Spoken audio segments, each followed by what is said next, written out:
Section 7321. The address is 94. Repeat, 94 Portland Street. Partly to 8077. 8077, go to the... Hey, don't they get enough of that all day? Is that why we keep it by the bed all night, every night? You know why? Because anywhere else it might get nicked. Better? Marginally.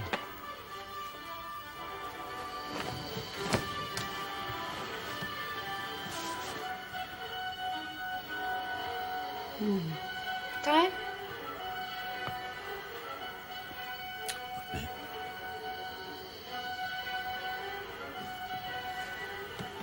I'm on duty again this weekend, did I tell you? Oh, Tom. Well, we got 2 people away on a holiday. I couldn't very well refuse. It's the second weekend in a month. Nonsense. I thought we might do something nice. Take ourselves off somewhere. Jean, I warned you when I took this job that it wouldn't be a 9 till 5 do. Besides, I don't give you a bad time when it happens to you, do I? No. Well, then. You don't exactly go overboard about it either. You always have to have the last word, don't you? As a rule.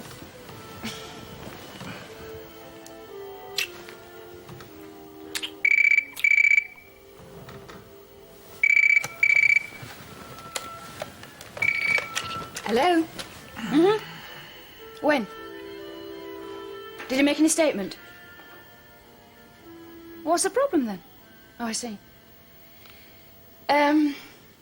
No, don't do anything now. I'll follow it up in the morning, right? Uh-huh. Yeah. Thanks for letting me know.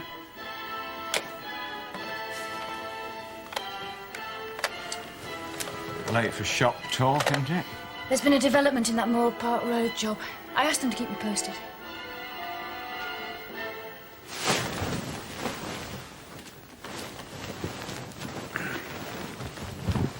I was watching that. We shall get some sleep.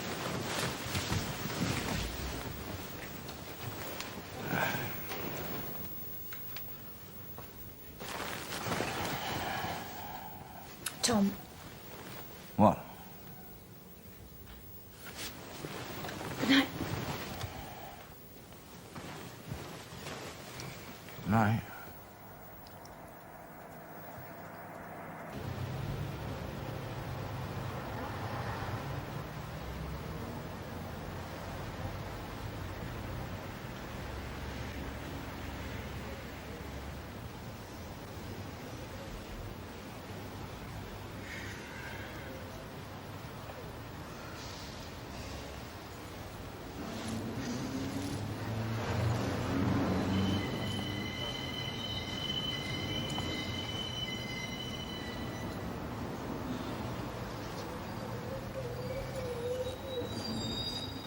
Hey, you! Get up, man. Come on, just get up. Get out. Come on.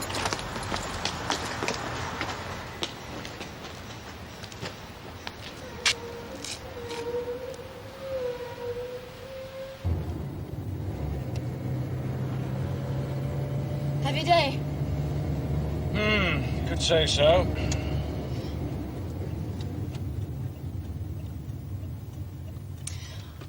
I was thinking, how about you and me having lunch today? Well, why not? Let the world and its problems take care of themselves for an hour, eh? You've been uniform. So, I'll wear a coat.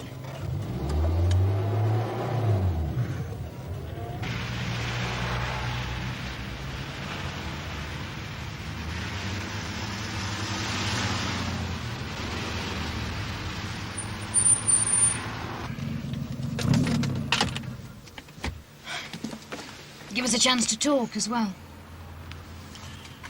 About what? Oh, Tom. You think I haven't noticed how depressed you are lately? I want to help, if you'll give me a chance. Well, give us a ring later. See how things are shaping up. Right.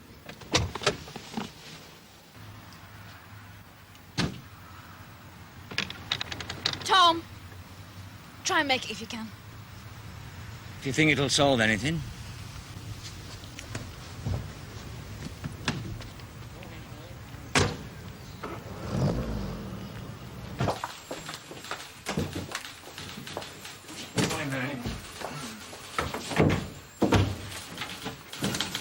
Morning. Ranger, please. Morning. Oh, Tom, did you manage to finish those case notes on the Brent children? No, I'm still working on them. It looks like we found foster parents for them, so could you get them done by tomorrow? Right. Yes, I'm still holding. Any more messages? Oh, yes, the DHSS phoned about a benefit and Dr. Herrick about a geriatric case. Yes, hello, matron. It's Jenny Randall, Hartley Council. Thank you. Yes, yes, that's right. Well, it looks as though that's going to go ahead now. Yes. Could we arrange for a meeting tomorrow then? 2:30? Tom Darbley. Good. Okay. I'll make sure that one of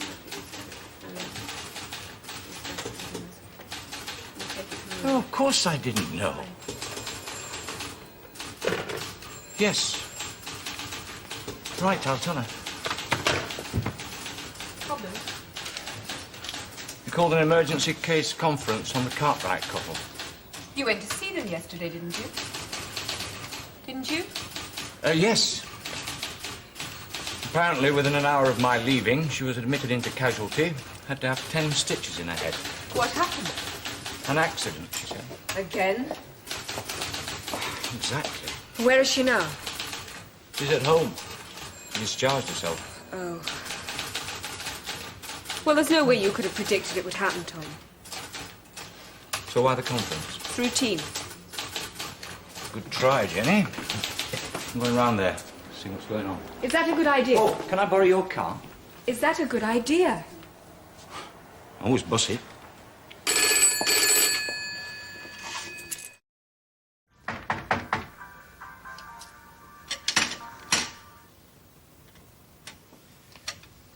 Come on, Laura. Stop playing silly beggars. I know you're in there. I just want to talk, that's all, you know.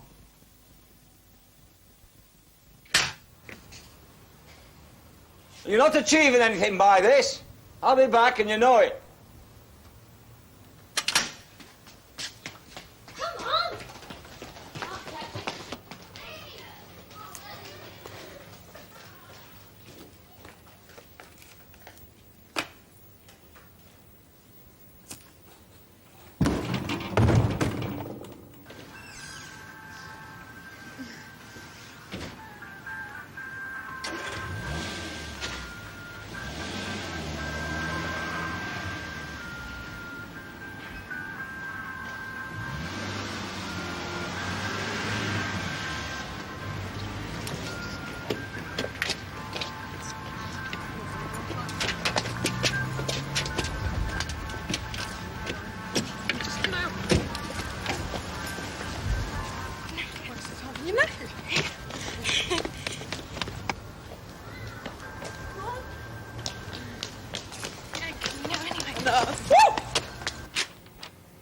So you worked in an office originally? Yes, Mum. Doing what? Typing, filing, general office dog's body. It bored me rigid. And you decided police work wouldn't? I wanted to do something a little more demanding than pounding a typewriter. I see you specially asked for this attachment. Why here in particular? Because of you. But you came to the training school, gave us a talk on women's integration in the force, how it's been for the good, how women still have to try twice as hard to prove themselves, but they could do it if they had the determination. I obviously made an impression. You did. And you thought by asking for this posting that you'd get preferential treatment? Well, not at all. Why'd you say that? It's one interpretation. I simply wanted to work under someone I admired and respected. Is there anything wrong with that? That's important to you. Of course. Isn't it to you? And supposing I don't live up to your expectations, what then? What I'm saying is, giving a lecture on the theory is one thing, putting it into practice is another. You might not find that relaxed performance you saw me give at the training school applies here. It doesn't. You asked me why I applied for this attachment, and I've told you the reason. And I'm simply suggesting there might be more appropriate ones. It's the job that counts, not the people who do it. Yes, Mum. I don't get the feeling I've explained myself too well. Oh, I think I understand what you're saying, ma'am. Right, well, we'll talk again later. When you've found your feet. In the meantime, I'll show you about, and I think Sergeant Becky's going to second you to someone so you can do a patrol duty. Yes, ma'am. Thank you, ma'am. Interview room A. Interview room B. Actually, PC Bentley's already shown me where everything is. describe them? I'd just as soon start work if it's all right with And you. you saw them running off where? Perfectly. Right, we'll send someone over to check it out. Thank you. Trouble? Doubt it. Old girl spotted two lasses messing about with parked cars on the Waterloo estate. Only she didn't bother to report it until she'd got her curlers out and come back from the laundrette. Probably halfway to Manchester by now. Tell Benter to go over there when he goes out on patrol. Right. Oh, and perhaps he'd like to take Hannah with him. She's rather anxious to get started. Thank you, ma'am. Had the old welcoming routine, have you? Something like that. Don't let first impressions mislead you, love. Behind that steel facade beats a heart of solid wrought iron.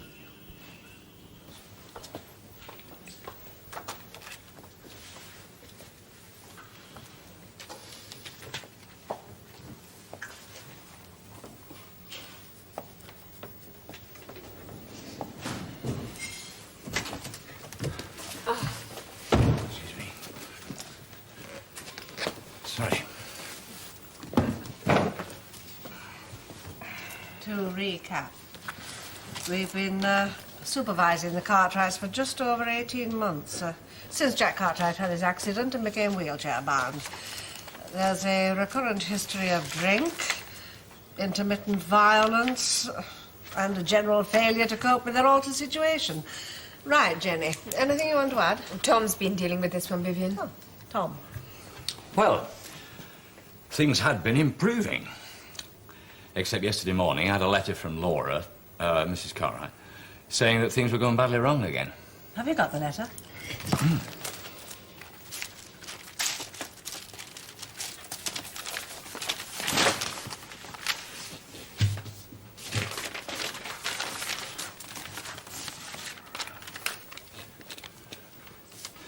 Anyway, I called round there late yesterday afternoon, but well, when I went, she said it was all a mistake. Yes. Is that it? Oh, I pressed her about it, naturally, but well, she said she'd written the letter whilst depressed, and now she felt much better about it. Dr. Jason, Was the husband present at this meeting? Yes, what did he have to say? nothing. You discussed this letter, the one she'd written in his presence. Yes, I did. Well, was that wise? I understood he resents our supervision anyway. He regards it as state interference. Well, he can't have been too pleased when he heard she'd written to you behind his back. But look, he knew about the letter, I'm sure of it. How long were you there? 10 minutes. And an hour later, she was on her way to hospital. So you think what happened to her and my visit are linked? We simply want to find out what, if anything, you picked up at this meeting. If you sensed there was something wrong between them. Well, if I had sensed something wrong, I'd done something about it, wouldn't I? It's quite in character for Laura to write a letter like this. A letter she doesn't really mean. She's not exactly rational at the best of times. Except she clearly did mean it, because what she was worried about happened. And would have happened with or without a visit from us. That's a matter of opinion. Yes, well, I don't think anyone should be condemned on an opinion, do you? Look, she called it an accident, which is what she said last time and the time before that. What kind of accident in God's name? What's her condition now, Doctor? Well, the injury itself sounds straightforward enough. I'll call in later today, check it out. If she let you in, she wouldn't me. You've been back. Well, of course I've been back. And as soon as I heard what had happened, what did you expect? I expected you to wait. I want you to get round there right away, Jenny. Assess the situation. We'll find out what really happened and report back to me with appropriate recommendations. We'll reconvene at 4 o'clock. Right. Thanks for your time, everyone. Just a little further at 4 o'clock than we had this afternoon.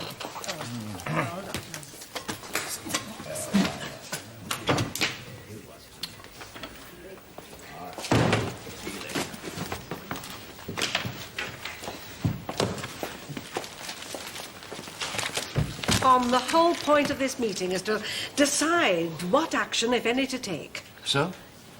Well, it's a somewhat pointless exercise if that decision is preempted by someone acting on their own initiative and without consultation, wouldn't you say? Well, you're asking my opinion, are you? I got the impression it wasn't rated very highly.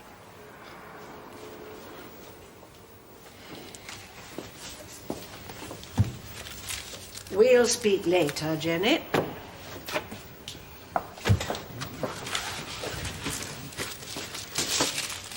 Oh, come on, Tom. You know what Dr. Jason thinks about social workers. He regards us all as amateur do-gooders. He virtually said as much. You haven't got the monopoly on Vivian Maxley's reprimands. We've all had to suffer them. Yes, well, it's a bit different with me, isn't it? Why? Because she's a woman?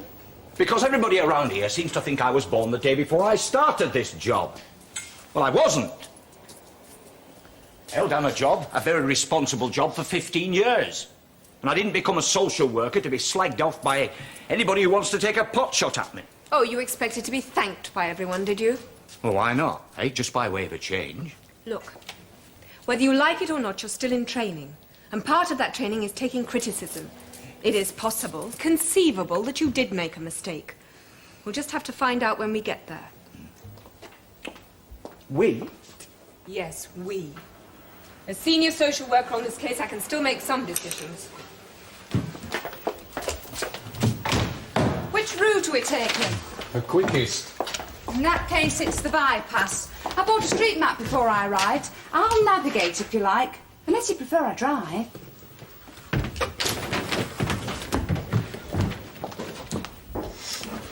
She's keen. You can't deny it. She's that all right. I just hope he can stand the pace.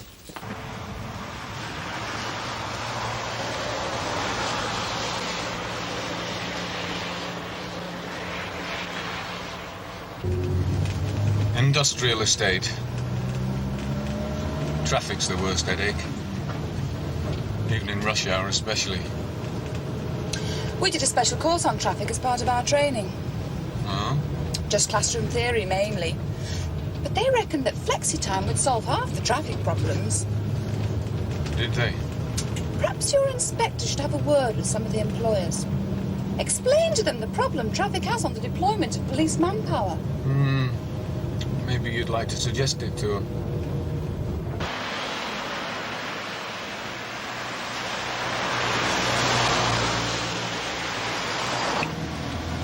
Moore Park Road, where we get most of the pro break-ins. If we've got enough men, we like to make a patrol most nights. Made an arrest last night, as a matter of fact, from a job last Easter. You did? One of the night lads. I've not done an arrest yet. Have you? One or two. Mind you, we covered most of it in training. The procedures and so forth. But I dare say there's a lot more to it than that. It would be naive to think otherwise.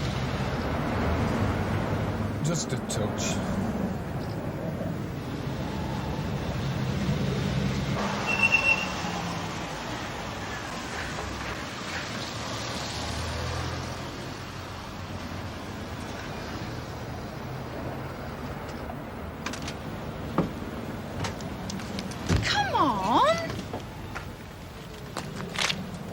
They'll be well away by now. The report was an hour old when we got it. Well, we can talk to the witness, can't we?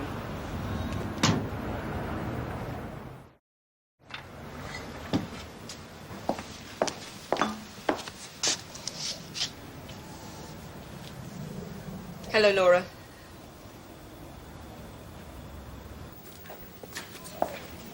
Where is he? Where do you think?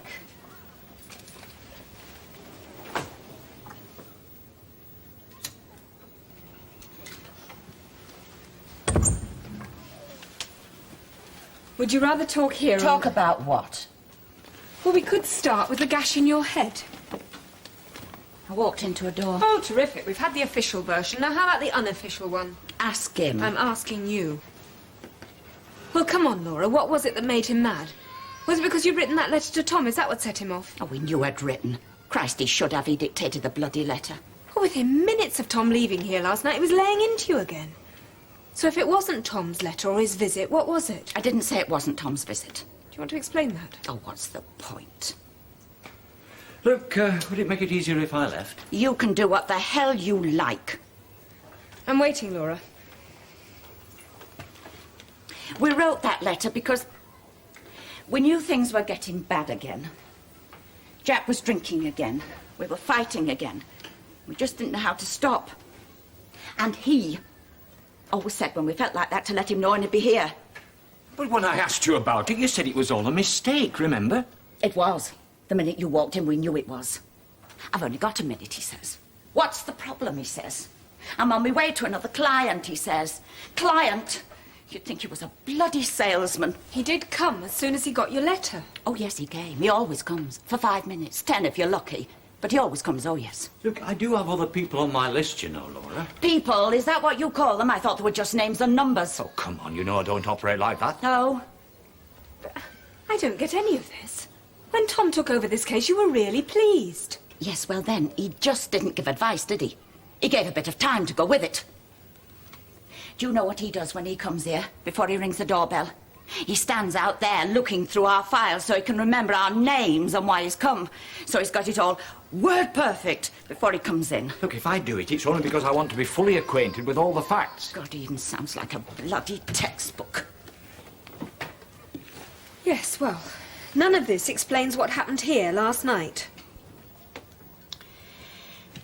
We sat in all day waiting for him. We thought if we could just hold out long enough, we'd be all right. We'd be able to talk it through with him. And when he came, we knew it was useless. Useless. What was it you wanted to talk through with him, Laura? Well, it must have been something. Oh, what the hell does it matter now, anyway? Well, it matters to me, Laura. Look, I know somehow things have got fouled up between us. But that doesn't mean to say that I don't care about you. And I don't want to help you. Help? You're never here to help, are you? Where are you when he starts on about his accident? About what it's done to him? About how he isn't a man anymore? Every night the same thing, over and over. Well, where are you? You want to know how I got this? Well, he hit me with a bottle and I let him, just the way I always let him. And you talk to me about help. But why? Why do you let him do it? Because he's got to lash out at someone, hasn't he? He's got to hurt someone. And if I don't let him do it to me, Come on, if you don't let him do it to you, what? What, Laura? I'm afraid he may do something to himself. Now, get out! You've got what you came for. Well, go and write it down in one of your files, but get out. Come on, Laura. Get out!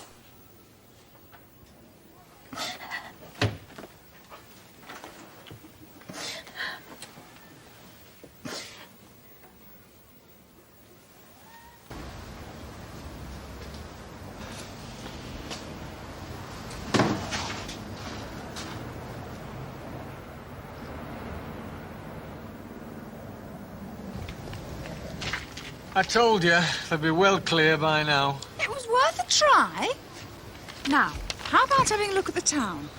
We can go north up Canal Street, left into Junction Road, and then take a right fork into the top of the High Street.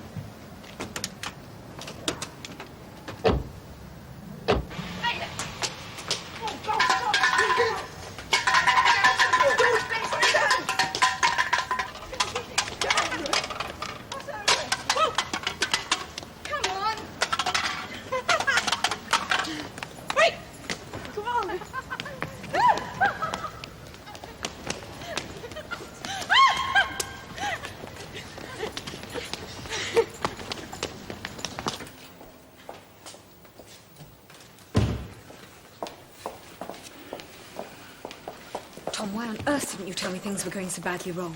I didn't think they were. How many cases have you got on at the moment? Offhand, God knows. Approximately. 40. 40? How? Well, some are follow-ups from the intake duties. Referrals. We've got 2 people away on leave. I promised to supervise some of their work while they're away. You're supposed to check with me before you take on any new cases. Yes, I thought I could handle it. It's too much. Well, what am I supposed to do? Hand them back and say I can't cope? That's exactly what you're supposed to do. What do you think? People are going to say you failed because you can't take on a new case? It doesn't work like that. I told you from the beginning. Pace yourself.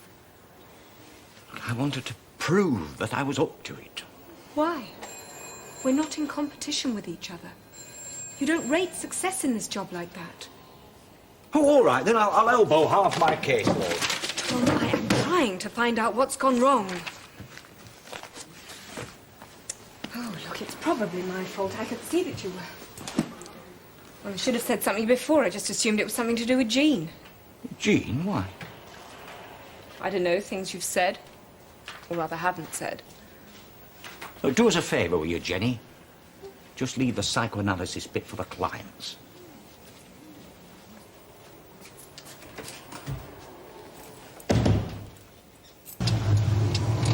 Stop the car. What is it? I want to do a walkabout. Hey?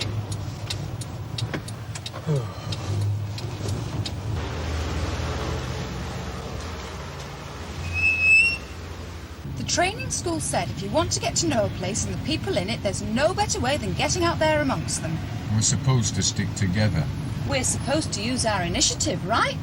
I'll be half an hour. Well, make sure you are.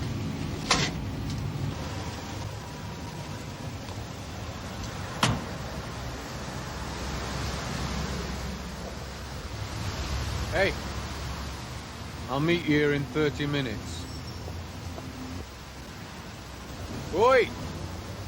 Be here.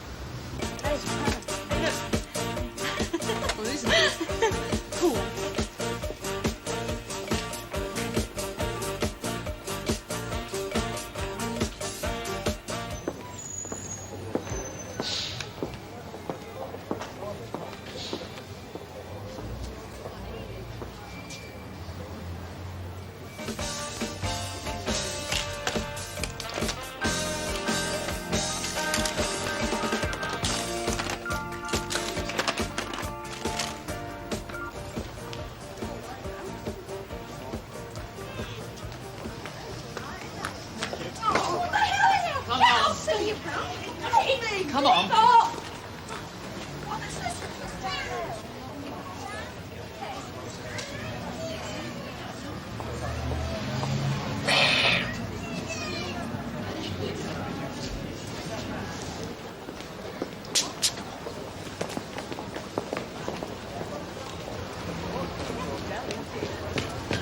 I need your help. Mrs. Bailey?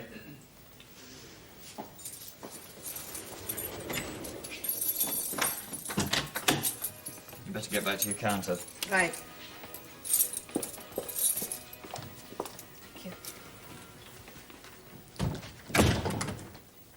Perhaps you'd like to tell me what happened. Well, together with Mrs. Bailey, my counter assistant, I watched these two girls taking various items and putting them into their pockets and into that bag. It's all here. 4 pairs of tights, 2 pairs of sunglasses, 2 packs of eyeshadow, a can of hairspray, mascara, and a jar of face cream. They then left the shop without making any attempt to pay. We followed them and picked them up outside in the usual way. Well, you've heard what this man has said. I must warn you that you are not obliged to say anything unless you wish to, and that anything you say may be put into writing and given in evidence. Do you understand?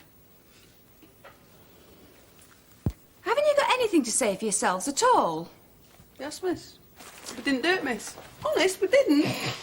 Sit down. Comedians. It's still the same old joke. Very well. I'll have your names and addresses, please. All right. We'll do it the hard way.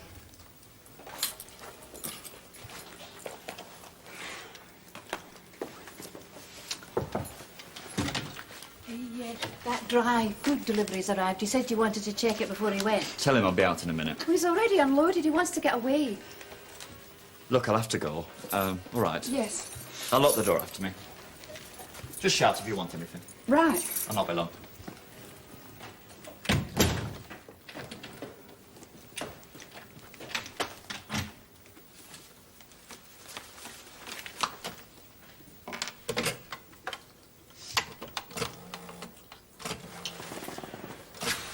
Would you remain seated, please?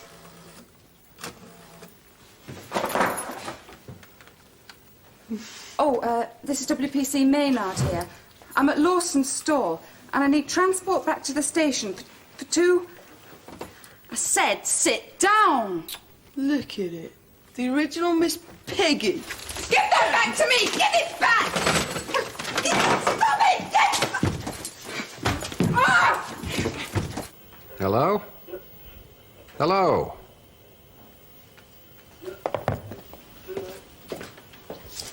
Hartley to 7189. 7189, are you there? 7189 to Hartley. Get yourself to Lawson's stores, quick as you can. WPC Maynard needs backup. Right.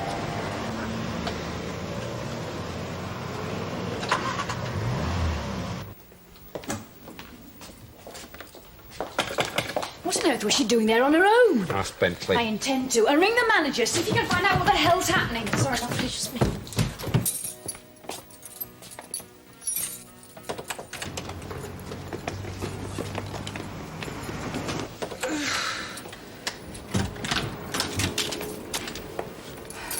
Oh, bloody hell. The fire escape! Suspects. 2 girls got out the back door. I'm in pursuit.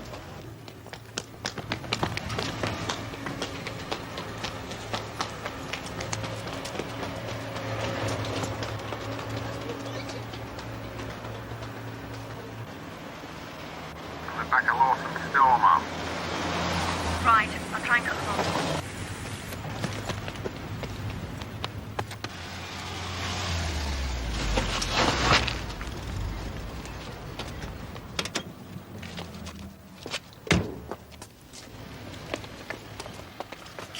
Come on, oh, leave it out! Get me! Big hands off me! Get off! Lay off me! Get up! Leave me alone! Get up! Get up!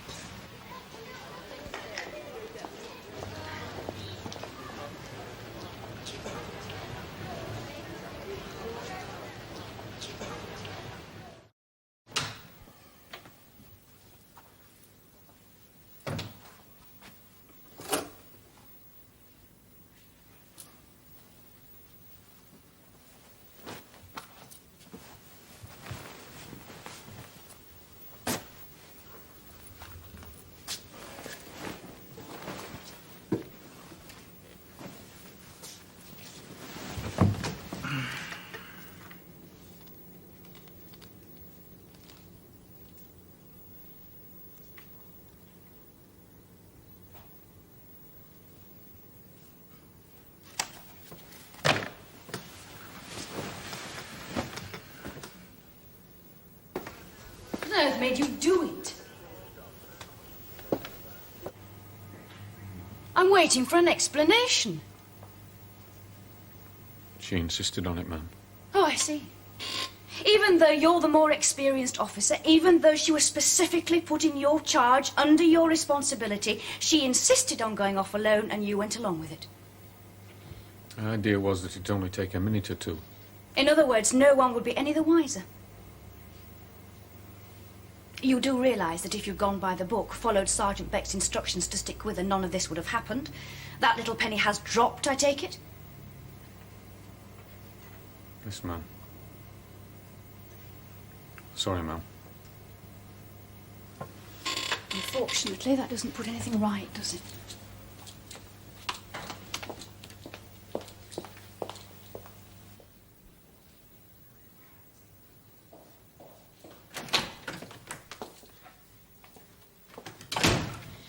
Right. Now, let's have your version, Mum. Straight out of training school or not, Hannah, you do know you shouldn't go it alone, don't you?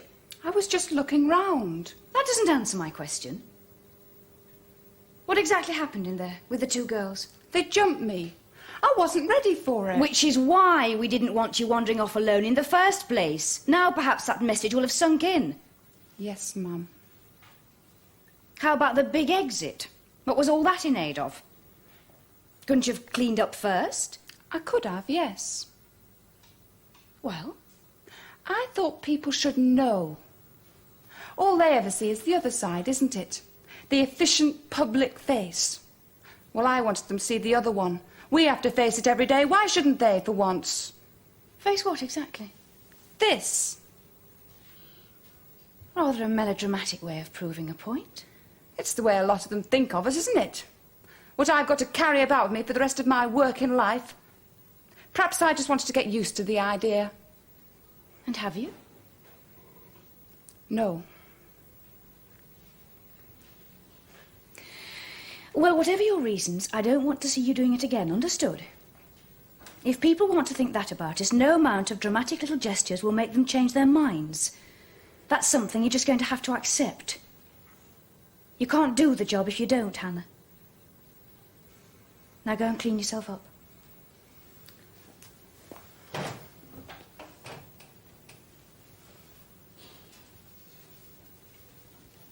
Let me help you.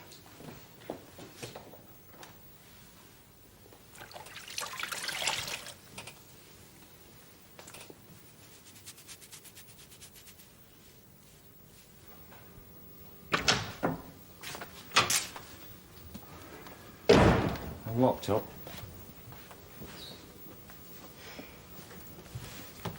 Tom, I'm still waiting to hear what happened to our lunch.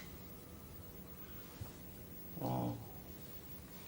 So much for making more time for each other. Well, we've got time now, haven't we? So, if we'd had this lunch, what would we have talked about? I told you, us. And?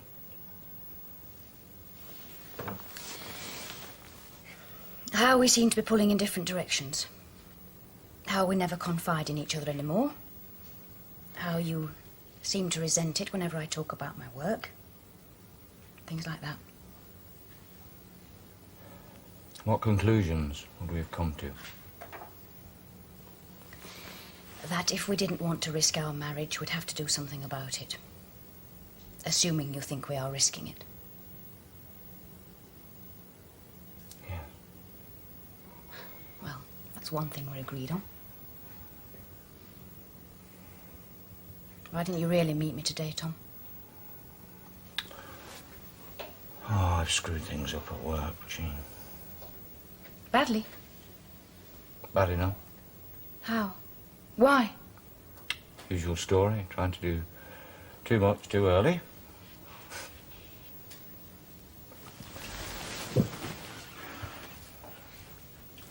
When I first started social work, they gave us this little pep talk about how you should always let your feelings guide you. When you meet a client, you should tap your own feelings about them in order to understand them better. Even if you feel disgust or...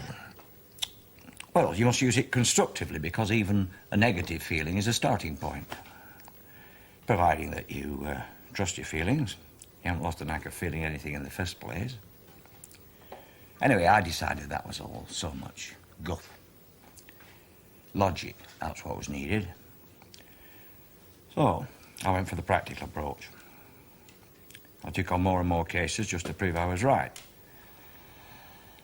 Instead of which, all I managed to prove was that I was incompetent and irresponsible. So after 3 months, I'm back where I started. My way didn't work. If I want to stick at it, I've got to try theirs. What's wrong with that?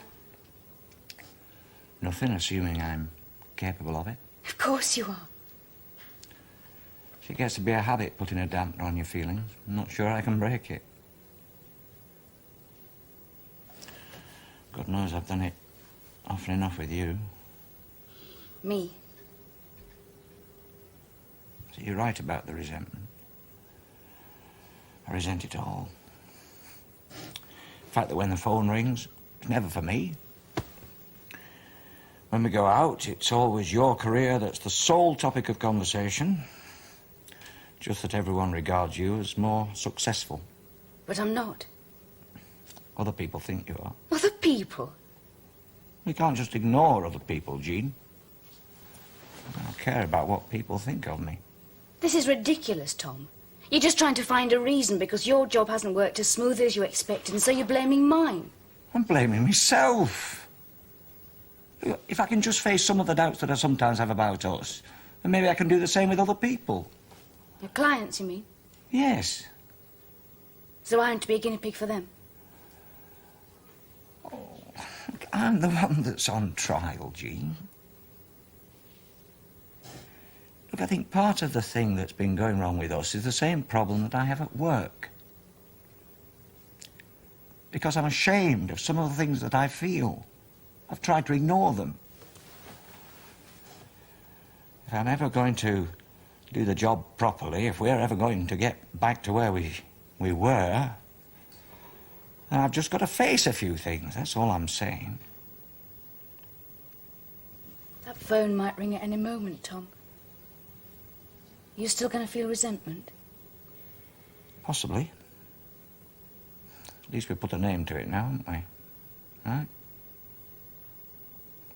How can you resent someone you love, even if they are successful? Perhaps because you're afraid they might not love you if you're not. You idiot.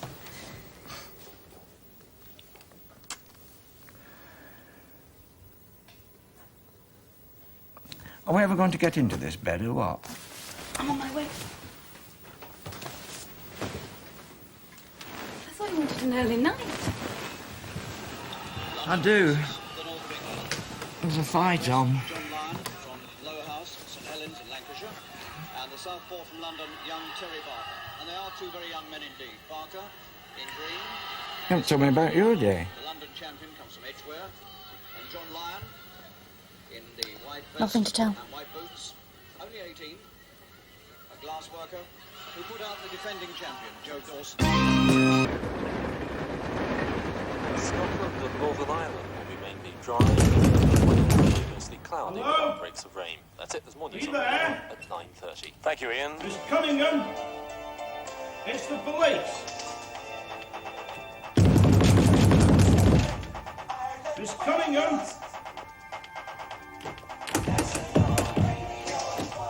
Radio 1, 26 minutes before 9, coming up. Reckon there's anyone in there, Sarge? It's possible. We'll never get a ladder up there. Not a lot to see if we did with the curtains drawn over like that. Boss is here. Morning, Joe. Morning, ma'am. Which one is it? Top floor beds sit. Tenant's not been seen or heard of last couple of days. Can't raise anyone. Nothing. Door's locked. Who reported it, Danny? Another tenant, ma'am, the usual. Light burning all the time, radio playing night and day, post building up in the hall. She doesn't come out to answer her phone calls. She? Who lives there? A young woman, lives alone, Linda Cunningham. She's well gone, ma'am. Quite some time.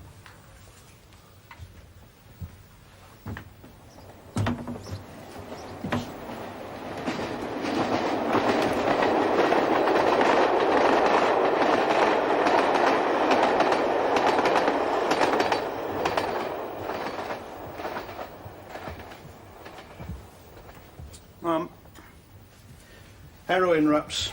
Must have been 3 or 4 grams worth of powder in them. Looks though she might have been pushing the stuff herself with this kind of money lying around. Probably selling it at a profit to support her own habit. She diluted the powder in water, warmed it up in here. Oh, pretty unedifying brew. Caused her to OD, probably. That's for the pathologist to say, Joe.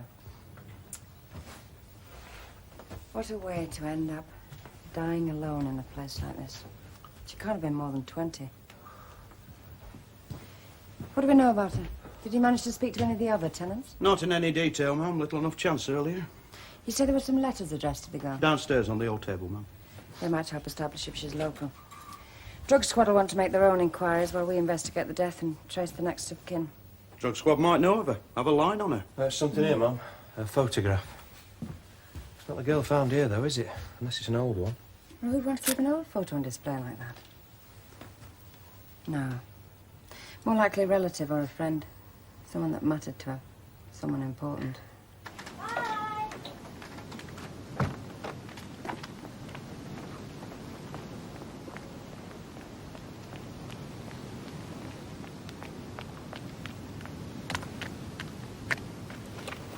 Yeah, also, Mark Perrin will want to know. And can you liaise with the drug squad, George? Tell them about it. She kept to herself. A real loner. How did she seem in herself? Some days she seemed quite happy, you know. Other days, terrible. I mean, she looked so ill, poor kid. Some nights you'd hear her crying in a room. Now, if she had any friends? Boyfriends, for instance? Not that I saw. She went out a lot. Any visitors? Yeah, there was one. A young girl. No more than a school kid. Who was she? There's no knowing. How often did she come here, this girl? Every couple of weeks. She'd stop up there a couple of hours, then be gone. Was that her? Yeah, that's the one. A bit older than that. When was she last here? A couple of weeks back, maybe. She always brought some flowers with her. Flowers? Yeah, a bunch of pretty flowers.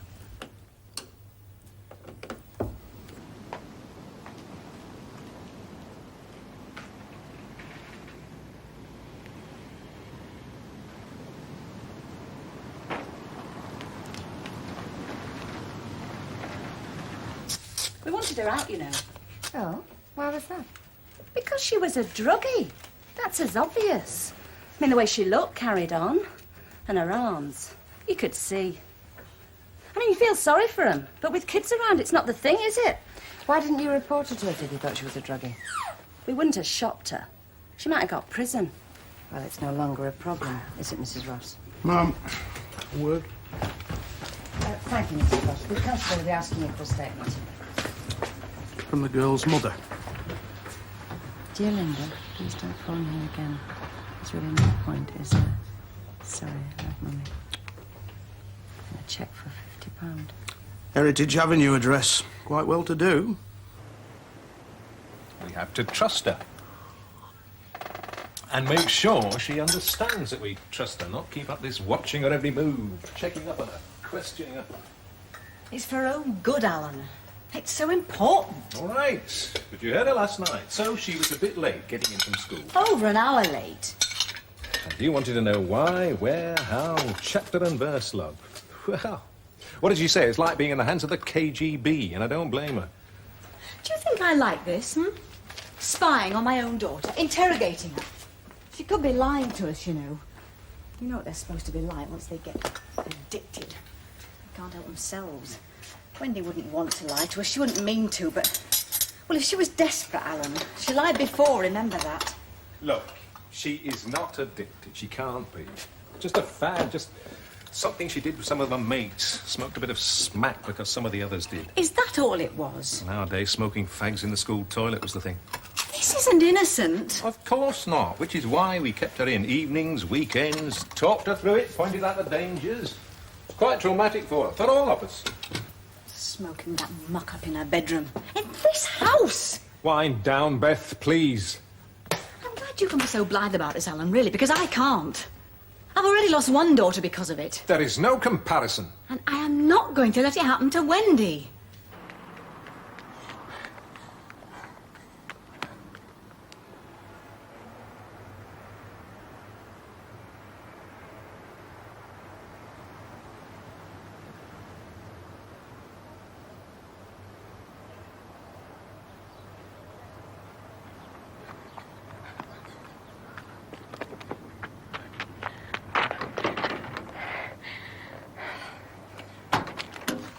Cunningham.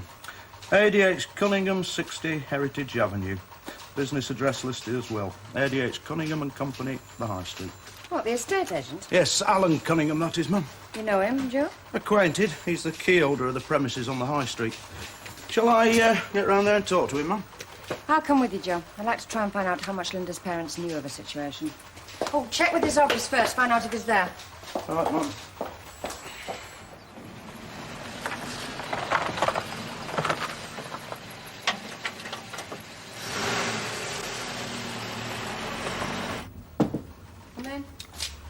Alan Cunningham's out on his rounds this morning, man viewing properties. He left straight from home. Can it be reached? He's taken his appointment book with him, so it's not certain where he'll be at any given time. His secretary's ringing round, leaving messages for him to contact us. Can we wait? There's Mrs. Cunningham to consider. You reckon we should break the news to her right away?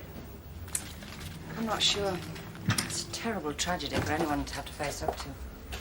Which of the parents is the strongest? I'd go for the father, but we can't risk Mrs. Cunningham finding out by chance. Word gets around, especially over something like this. The people in those bed sits know what happened. The press are bound to get onto it. I'll go and see Mrs. Cunningham myself. It's a delicate situation. Best if I handle it. All right, Mum. She might want to talk. Find it easier with a woman. She may even volunteer some information about Linda's lifestyle. Like who that young girl was who visited her, for instance. Possibly a supplier. Oh, that's difficult to believe. A young schoolgirl. That wouldn't surprise me nowadays. You reckon Mrs. Cunningham knew her daughter was an addict from what's said in the letter? Well, certainly a rift between mother and daughter. Drug addiction does divide families sometimes. Might have happened here.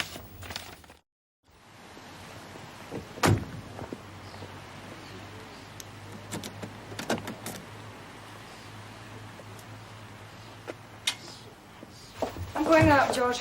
Might be an hour or two, I'm not quite sure. Right, Mum. Oh, by the way, how's the abstinence going? Still abstaining, Mum. Good. Well, Well done. How long's it now? 4 1/4 days. Give an hour or two.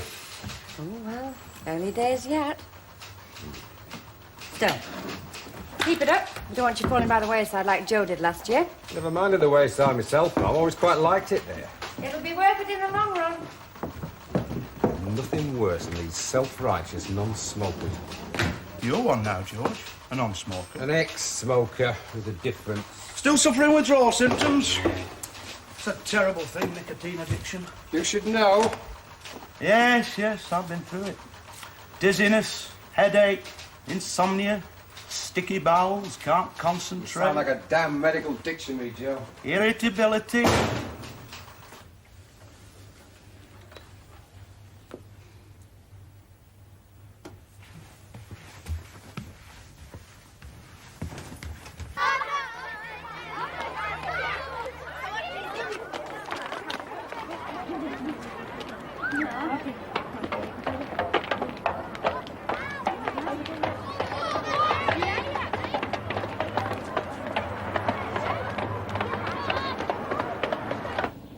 No, she hadn't come to drug squad notice. But then we can't know them all. It's weird somehow, Sarge. Heroin addicts in a town like this. Manchester and Liverpool are only a cheap day return away. So there's no way places like Hartley can likely stay immune.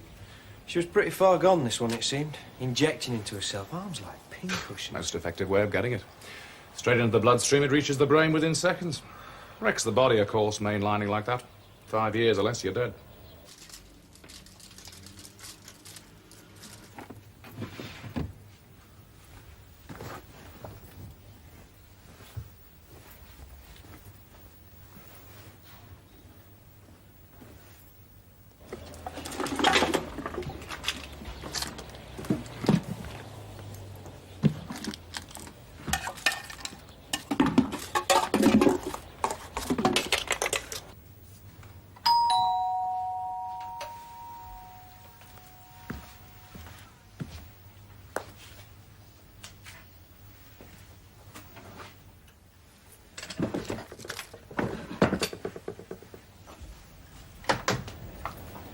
Hello. Mrs. Cunningham? Yes, it is. I'm Inspector Longton. Kate Longton. Inspector? I wonder if we could have a talk. Well, what about? Perhaps, could I come in? Of course, I'm sorry. Thanks. Has something happened? I mean... Yes, I'm afraid so. Well, what? If we could sit down for a moment... Wendy. Is it about Wendy? She's My your- daughter. Yes. But you have another daughter, don't you? Linda? Yes, there's Linda, but she doesn't live here. I know, Mrs. Cunningham. But it's her that I've come about.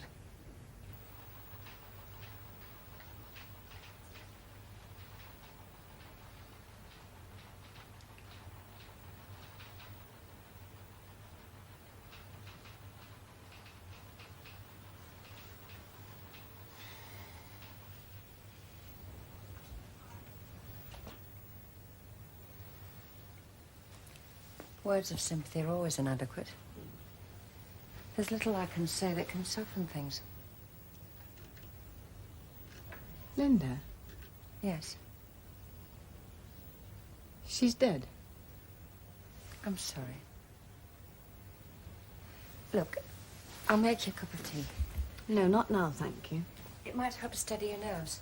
Or perhaps you prefer something stronger, a brandy? Who found her? We did. That is, myself and 2 of my officers. You did? You saw her? Yes. How did you find us? A letter addressed to Linda from you. Unfortunately, we had to open it. Hardly matters. There are some personal belongings of Linda's. Nothing to worry about now, but perhaps you and your husband might care to collect them. I must get hold of Alan. We've been trying to contact him. Apparently he's not in his office at the moment. Please. What happened? How did she... We can't say at this stage, but there'll be a post-mortem and the coroner will... It's in the papers, will it? Yes. I mean, you must have Yes. some idea. You must know. We can't be certain, but there was evidence that suggested that she might have been using drugs. Did you find drugs there? Not as such. She wasn't an addict, you know, or anything like that. She just dabbled like kids do, you know, experimenting sort of. She didn't mean any harm by it. Look, why don't we just sit quietly for a time? There's no need to talk. I want to talk. I have to. I want to see.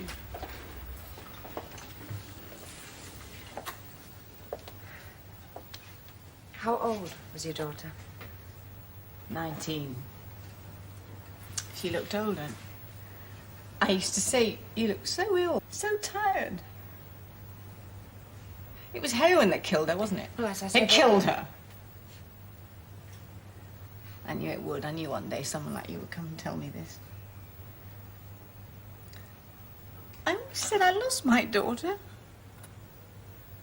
Heroin took her from me. She wasn't my little girl anymore.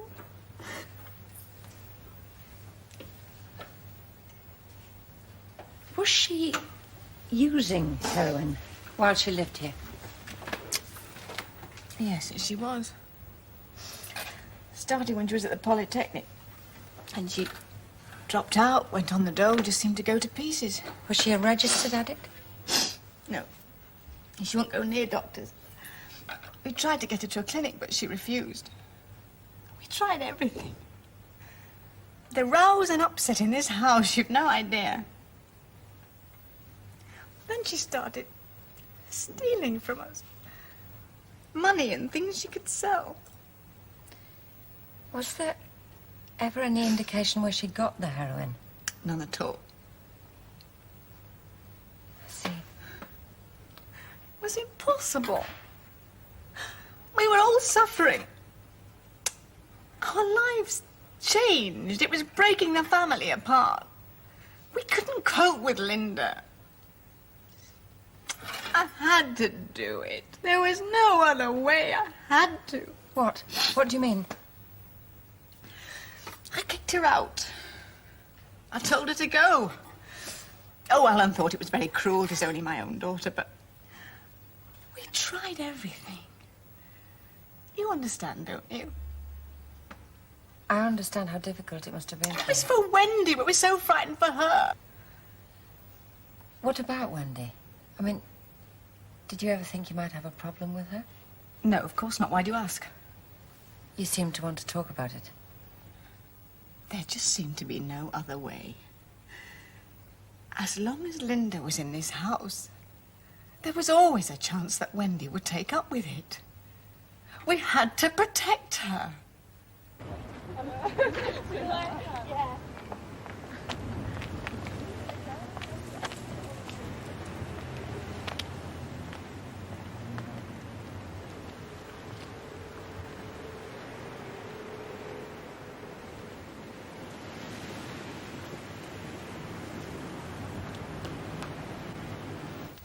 Why did you send her a check? I sent her something every so often. She was always so broke living on Social Security. But didn't you consider what you might spend it on? Well, yes, all right, but have you ever had to throw your own daughter out? Of course I've thought about it all the time. I worried myself stupid. Is that Wendy? Yes. Did you miss Linda? They were very close. Yes, she was rather broken up when Linda left. She blamed us at first. And she seemed to forget about it. She never mentioned it. How long had Linda been living away from you? 6, 7 months.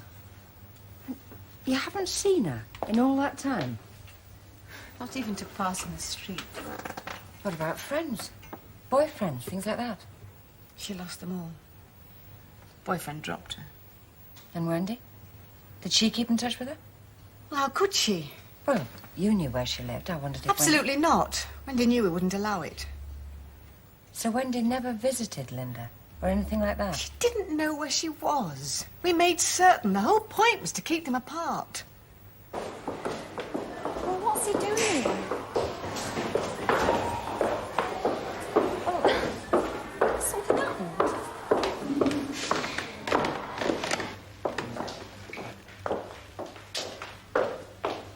Thank you. Hello, Pet. Dad, what's going on? Miss Richards said we could use her office in here. Why, what's wrong? Come on, Mum. In here.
How's Wendy? She's asleep. Doctor gave her a sedative.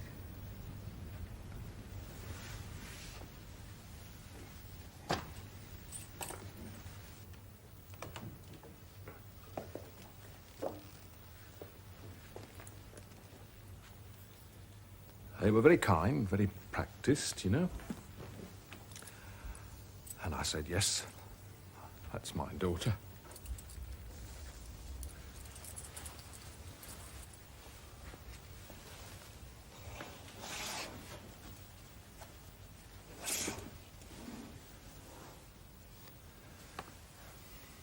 She was lying in a little chapel.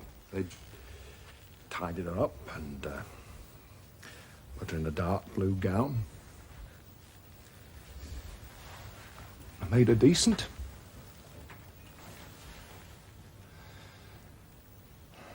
I wanted to go inside and touch her. She looked like an old woman. Stood there looking through the glass window, and I thought, how can anyone so young look so wasted?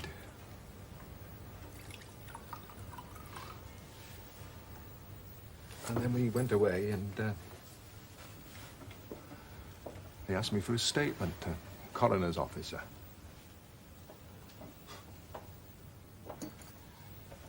Can't really remember what I said. He read it back, but can't remember. We were wrong. Wrong. We deserted her. We left her to die. Our own daughter. Alan. You wouldn't treat a stranger that way.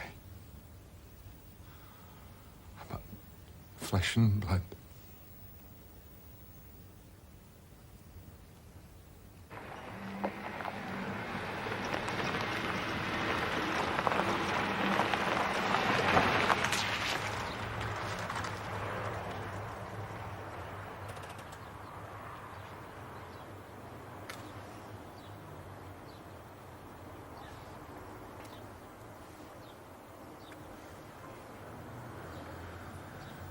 I think we must, Beth. Really. But why? What good will it do? I don't know. It might help the police. How? She might be able to tell them something. How she came by the heroin. She told them. She said some girls at school. If that's true, then it needs looking into.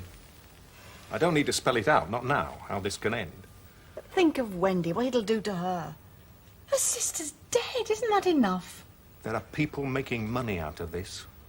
While our daughter lies in the mortuary, the profit is counted. Kids like Wendy who are victims of the wretched.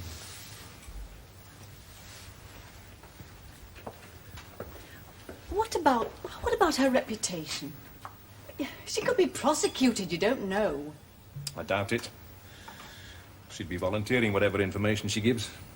Besides, heroin's a thing of the past as far as Wendy's concerned. No, it's not, Alan. No, it's not.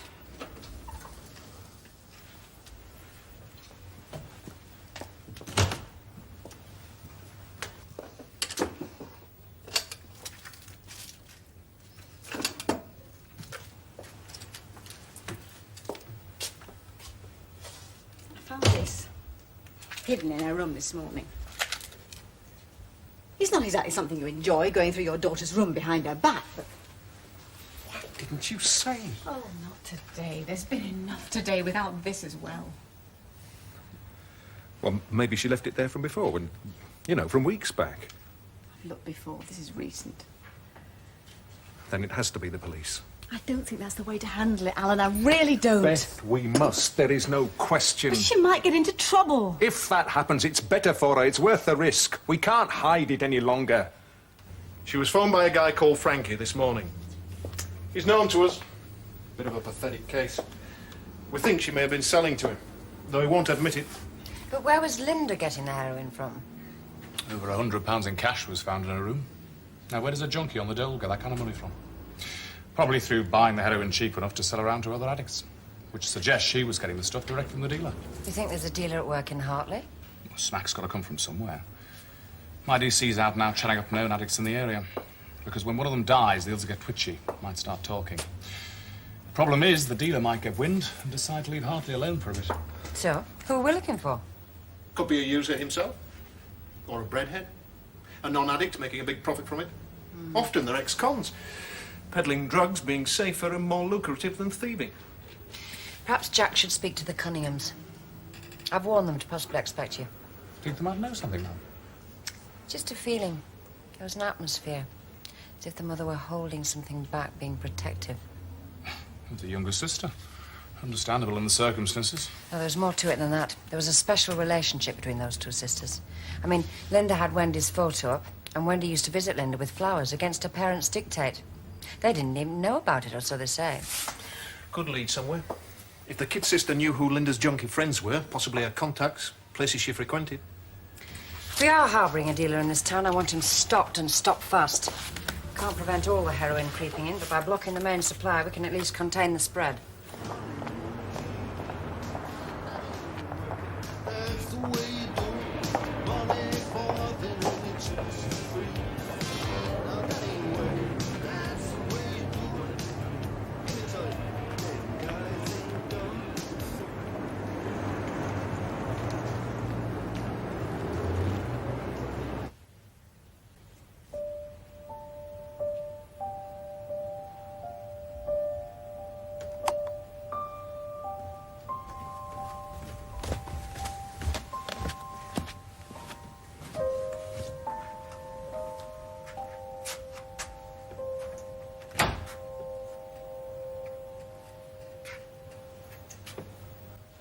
heard you playing.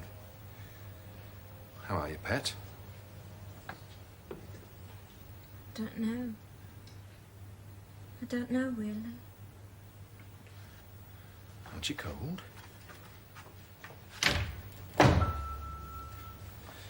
Heating's gone off. It's very late. Will I wake the neighbours?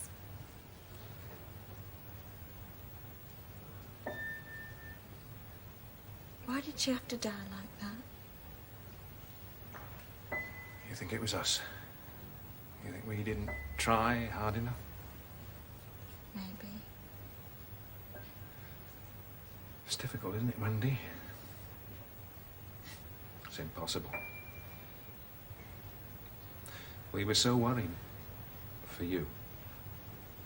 So it's my fault. It's me. I think we've all made mistakes, and maybe now's the time to put it right.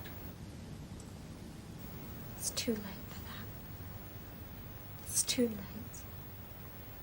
As far as Linda's concerned. Write that one off. Clean the slate. Come on, Wendy. It's necessary because of Linda, because of what happened to her. I don't want to talk, Dad, please.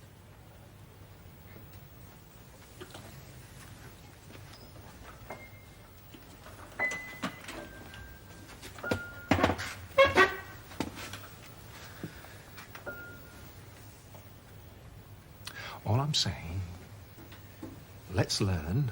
Let's not go down that road again. What do you think, Wendy? Only your mother found some stuff in your room. The things you used for smoking heroin like before. Have you been smoking again? Tell me, pet. Very much, just... Okay, I'm not going to lecture, especially tonight.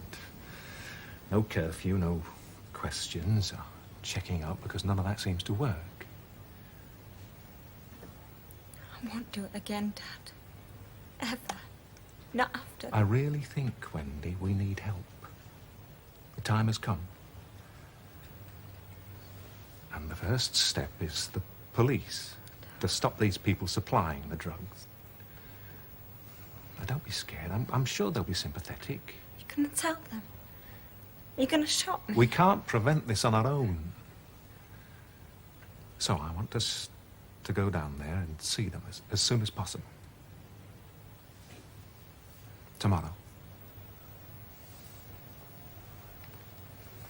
3 of us, as a family. It was the same old pattern. Same as Linda.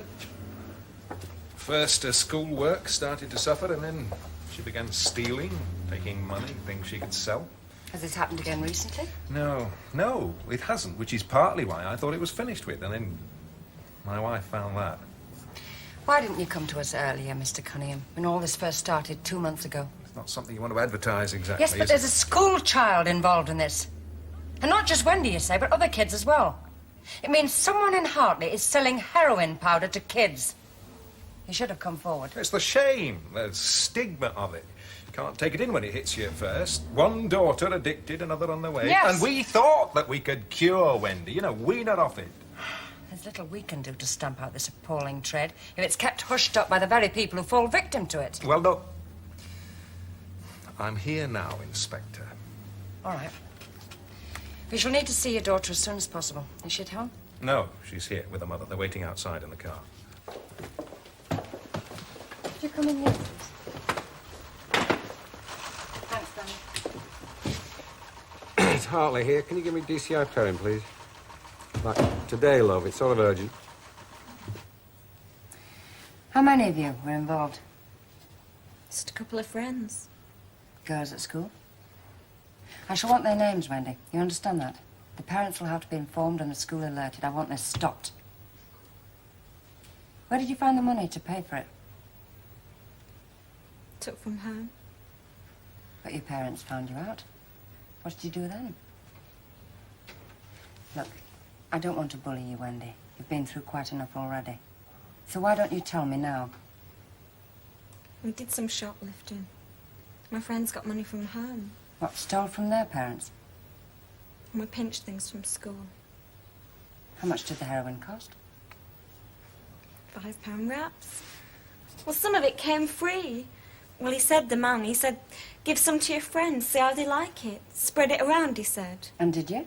My friends, no one else. What, just these two girls? How did all this start, Wendy? What made you smoke it in the first place? Linda. It was Linda. One time when I visited her. But Wendy, you didn't know where she Just was. a minute, Mrs. Cunningham. Let Wendy explain. A letter arrived from Linda, addressed to Mum and Dad. I hid it away before they knew it had come. Why did you do that? Because they, my Mum and Dad, they wouldn't let me see Linda. Well, it was like she didn't exist anymore, and I You were very fond of your sister. used to go round to her bedsit. I always took her a bunch of flowers to try and cheer up the place. Was it Linda who first introduced you to heroin? She had some there one day. I asked her if I could try it. She let me. Couldn't you see the dangers, what it had done to your sister? Didn't think it would happen to me just through smoking it. And you needed more? Where did you get it? From Linda? No, I met this guy in a coffee bar. Well, Linda knew him. She bought some gear off him. Then I went back on my own a few days later. I hung around a bit until he turned up. And I asked him for a wrap. And he sold you one? No, he was suspicious at first. He said I had to meet him, sort of in secret. Well, so he could be sure to trust me. Where did you meet him? The canal by Kidmore Place. It's one of his stopping places. Where other addicts can be sure to find him. He's got a green truck. Had a smack in the lining of the roof. Wendy, I want you to do something for us. Will you come with us and point out this man? If your parents agree. You won't be in any danger, but we need you to positively identify him. Will you do that? Okay, yeah. Did Linda know that you were meeting this same man? No, she never knew that. Was she aware that you continued to smoke heroin? Well, she went mad. She kept saying, you want to end up like me? But she started you on it in the first place. But she didn't mean that to happen. She got so really tore apart when she knew I was doing it. Because she knew she was going to die. She said, I can't get by without smack. She couldn't sleep. She couldn't wake up. She couldn't walk across the room without a daily fix. And she said it'll kill me. One day soon I'll be dead. Inspector. It's all right, Wendy. You don't have to tell us anymore. Well, she did it for me. She killed herself. She offered us some smack for me. She did it for me. I'm sure that's not so, Wendy. It's a very difficult thing to do with any certainty. She said she would. If it don't stop, I'll make sure they find me dead. And I didn't. I just didn't believe her.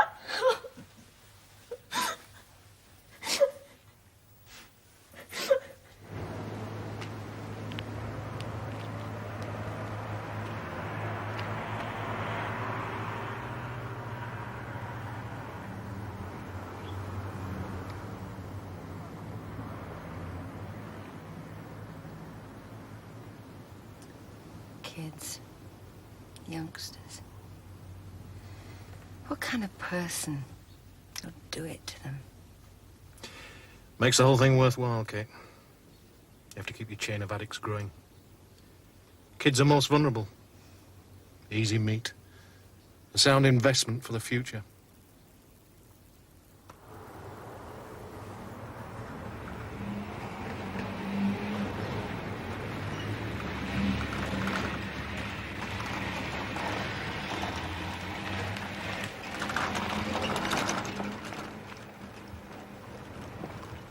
One green truck.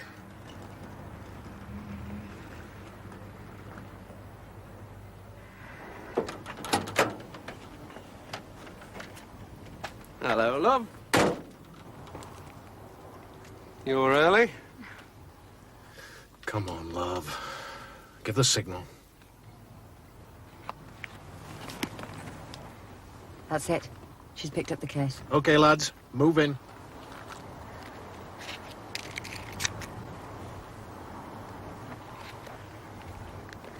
You all right?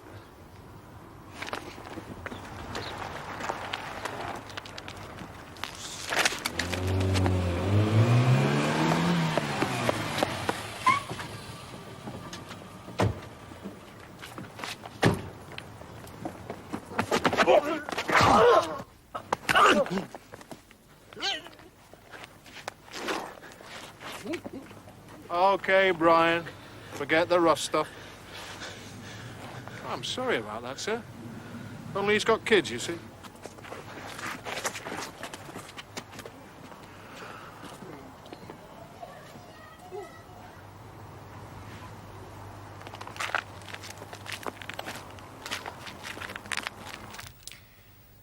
Good stuff, is it? 90% proof, I don't doubt. And plenty more, right, Shepherd? How much do you pay for it? 30, 40 pounds a gram? And sell it for what? What's its street value, Shepherd? Maybe 100 pounds a gram? 1,000 an ounce? Not a bad profit, my son. You say so, Mr. Phelan. Oh, better than the old days, though, isn't it? Serving time for bungled bank robberies, nasty little security van hold-ups. Providing you don't get caught. Where do they make specimens like you, Shepherd?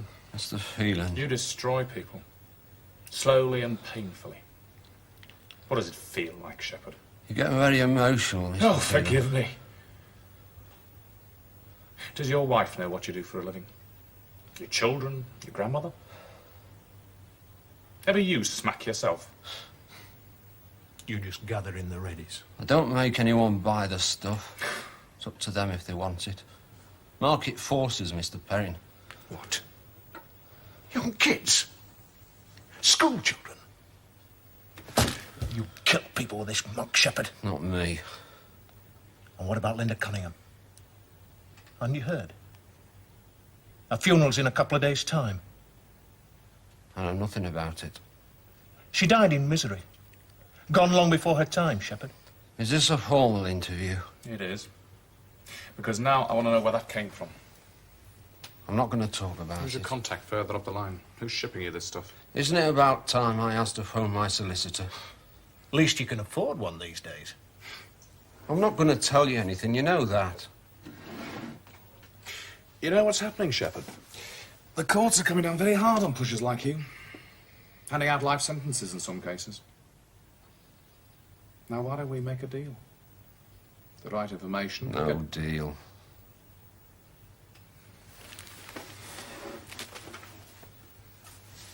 Any message you'd like to pass on? Message? To Linda's parents. Her kid sister. Deepest sympathy.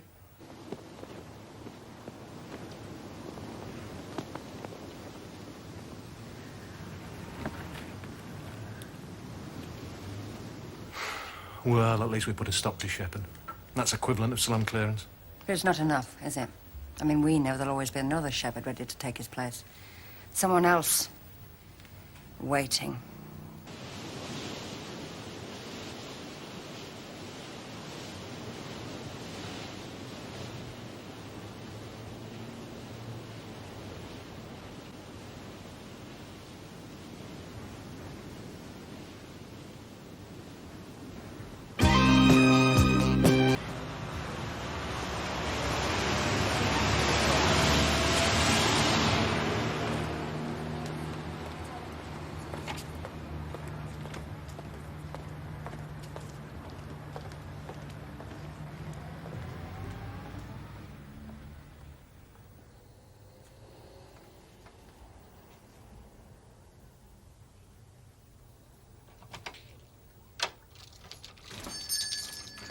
Morning, Barbara.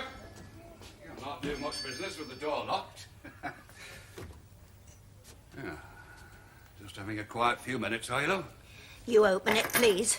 Now, look, we've been through all that. Anyway, I'm the boss, and bosses don't open safes.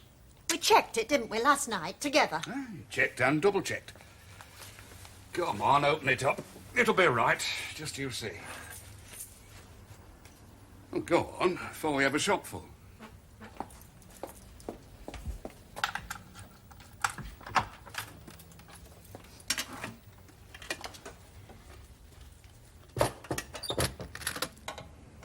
are. Worried over nothing, eh? It's short. I can tell. It's short again.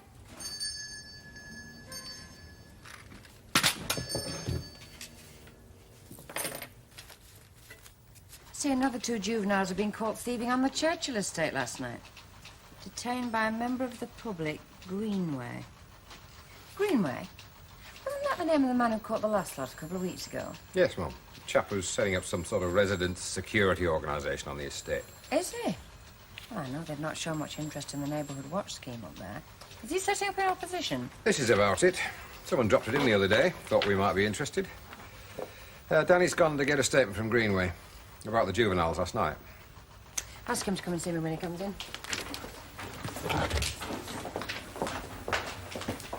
I knew it. £12 short. Ah, well, well, that's right, then. You see, after you went last night, I was going to the con club. And I was a bit short of the readies, and that's what I took. 12 quid. Oh, no, Harold, don't. Don't pretend. It's gone. I don't know where, but it's gone. I didn't take it, honestly, I didn't. Don't take on so. Harold, there's money missing. It's been going on for weeks. What are you going to do about it? Nothing. I'm going to do nothing. But you can't just. It's worrying me sick, can't you It's see? my money. I'm not worried. There, you admit it. There is money missing. Look, I told you last night I took 12 You quid. did not, Harold Flight. You did not take money out last night after I'd gone, so don't try pretending that you did. There's only 2 sets of keys to this shop and this safe. You've got 1 set, and I've got the other. So where's the money going?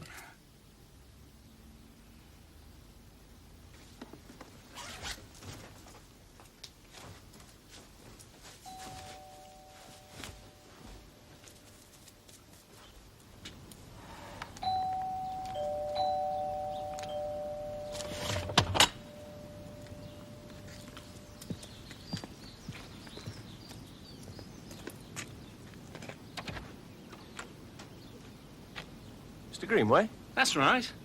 I didn't expect you quite so early. I wasn't sure if there's anybody in. My wife's away at her mother's. I stayed at home to do some decorating. Had a bit of a lie-in this morning. I was just showering. Taking a bit of a chance, aren't you? Leaving a cassette player in a car with a window wide open. I mean, isn't that what happened with those youngsters yesterday who stole the box of chocolates? Come in, please.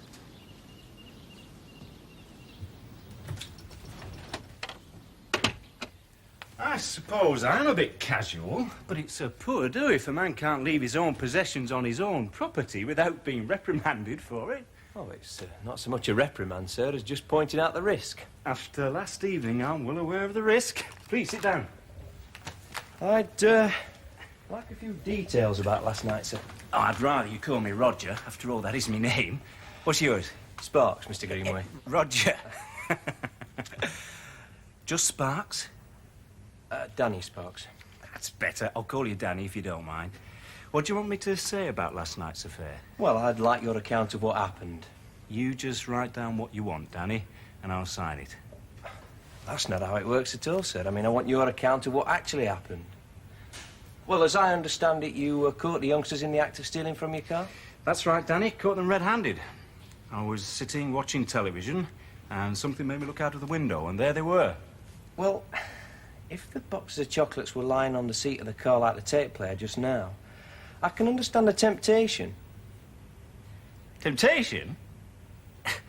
They should be brought up to resist temptation. I was, and I'm sure you were too, Danny, or you wouldn't be in the job you are. I don't always think it's as simple as that. Well, that's half the trouble these days, Danny. You must see it more than most. I wouldn't expect the police to subscribe to namby-pamby left-wing views. You'd be saying next that it was my fault, because I was foolish enough to leave my own property lying unattended in my own drive, eh? I wouldn't go so far as to say that, sir. I am glad, but that's what some of these do-gooders would say. Yeah, we live in a sick society, Danny. Can I have your full name? Yes, Danny. It's time for decent people to stand up and be counted. I, for one, am not prepared to stand idly by and watch standards eroded, to be a passive witness to the decay of society. No. I'm going to do something about it. Good. Could I have I'm your full name? starting a resident security organisation on this estate. I'm getting together as many as I can of the right-thinking people. We'll make Churchill Estate a no-go area for crime and criminals. Oh, excuse me a minute, will you, Danny?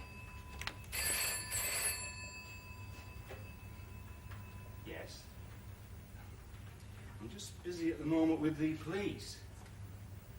Good. That's excellent. You keep up the good work. Bye.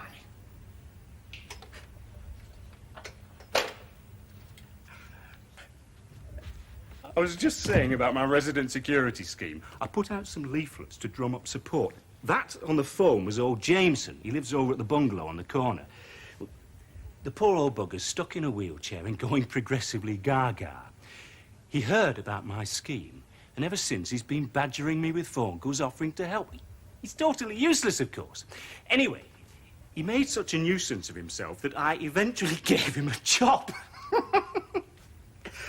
I told him to make a note of all the vehicles driving onto the estate. Now, every week, without fail, I get page after page of vehicle numbers. Days, dates, times, the whole lot. They're all residents of delivery vans, of course. I'll throw them straight in the bin. It keeps the old fool happy. Money's probably been going from the safe for months, each of them thinking it's the other. What made them report it now? Harold needed some cash. Wasn't enough in the safe, so he asked Barbara for some, and then it all came out. What's the relationship between them? Very close. It's Harold's business. Barbara's worked for him for years. He's got a wife somewhere in the dim and distant. Barbara lives with her invalid mother. Well, they just drift along, keeping each other company. So, who's taking the money? Well, there'd be not much point in Harold sneaking it away. It's his business. He could help himself whenever he wanted. And Barbara? Harold went up in the air at the suggestion. Well, someone's taking it. You say it's only them with keys, but it's got to be one or the other. There is another possibility, Kate, that makes it more serious than straightforward theft, and it could bounce back on you. On me? A couple of months ago, Harold locked the shop and accidentally left the keys in the door. Now, the following day, they were returned by a policeman who said they'd been found in the door during the night. Well, it happens. There's no record of it. Not in farm property? Who was the policeman? No idea. So it's being suggested that one of my lads found the keys, had them copied, and is now helping himself. Well, those are the facts. You can draw your own conclusions. Listen. If it had happened anywhere but here with somebody else in charge, I'd have passed it straight up to headquarters for an investigation. Robber Hill Squad? Right. So I know you'll be as keen as me to sort it out, whatever and whoever, OK? As you say. Thanks. For obvious reasons, I've put nothing down on paper yet. But I have told the chief super. Who else knows? Well, apart from the boss, two in the shop, you and me. And it has to stay that way. Right. I'm going to get some sort of surveillance on the premises from outside the division, possibly another force. We just have to hope whoever it is keeps on coming, thinking the losses haven't been noticed. I'll not report it. You are satisfied with the two at the shop? Reasonably. But I wouldn't mind a second opinion on Barbara.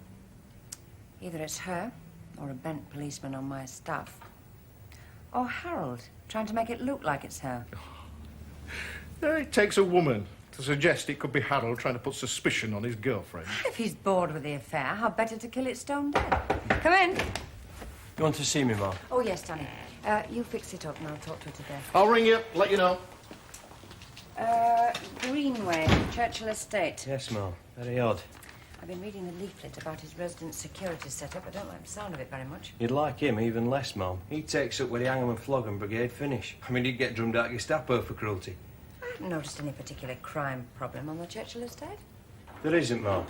Only in Greenway's mind. Tell me more about him, Danny. Yes, Ma'am.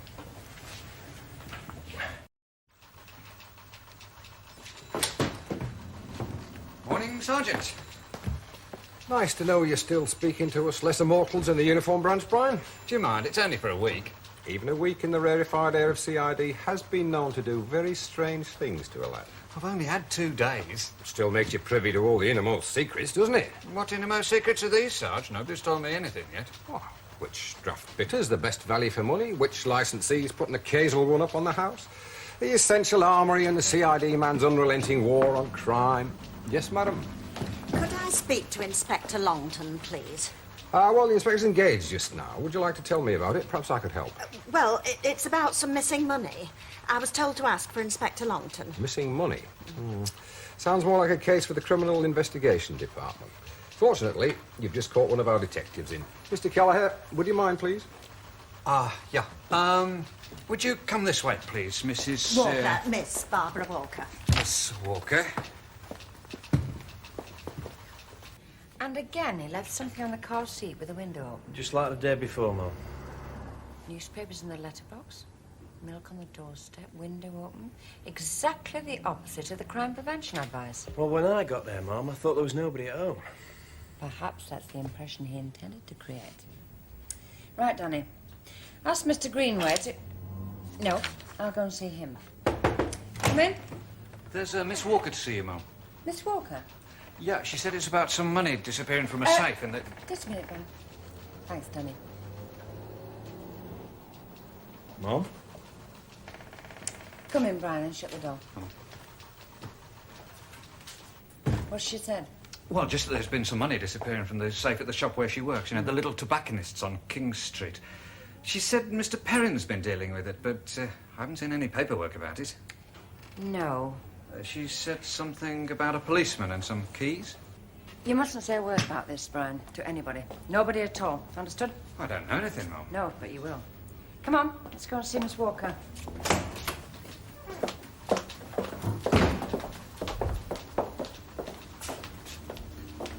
Hello, Miss Walker.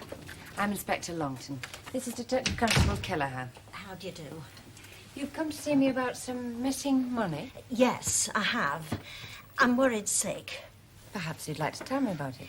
Well, there's only me and Harold has keys. Harold, that's Mr. Flight. He owns the shop. I do most of the cashing up. And I've noticed for the past few weeks, no longer than that it's been short. Only bits, £5, £10, and not every day, twice, sometimes only once a week. Well, I thought it was him taking his pocket money, so I didn't think much about it. It's his shop, he can please himself, can't he?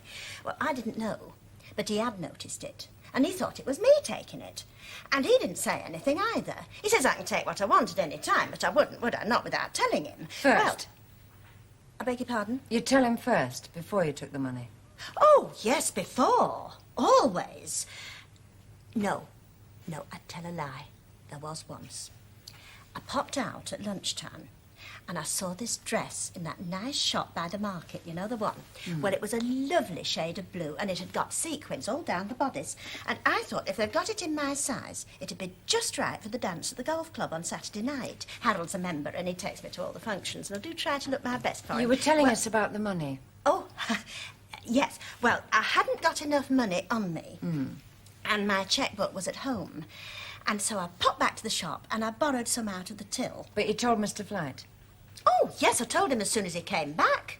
And he said it was all right. I didn't need to pay it back, but I insisted. Well, it was only right, wasn't it? Anyway, the next day, when I went to put it back, he said no. He would buy it for me as a present. Well, he's a lovely, kind man. And I'm really very fond of him. And now I feel I've let him down. You mustn't get upset, Barbara. Harold will understand. You've let him down over the money. Is that it? Yes.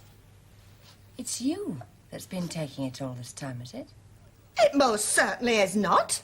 I've not had a penny that Harold doesn't know about. I thought you were going to help us try and find out who's been taking it, and now you're accusing me.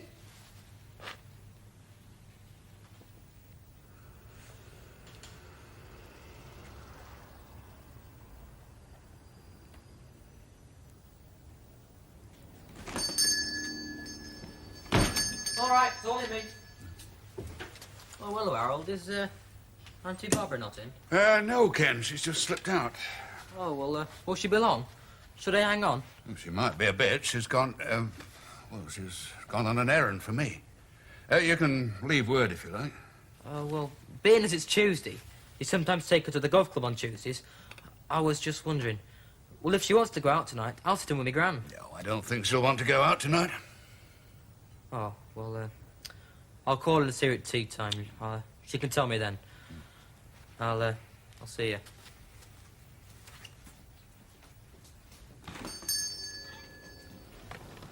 Mr. Jameson, isn't it? Yes. Hello, son.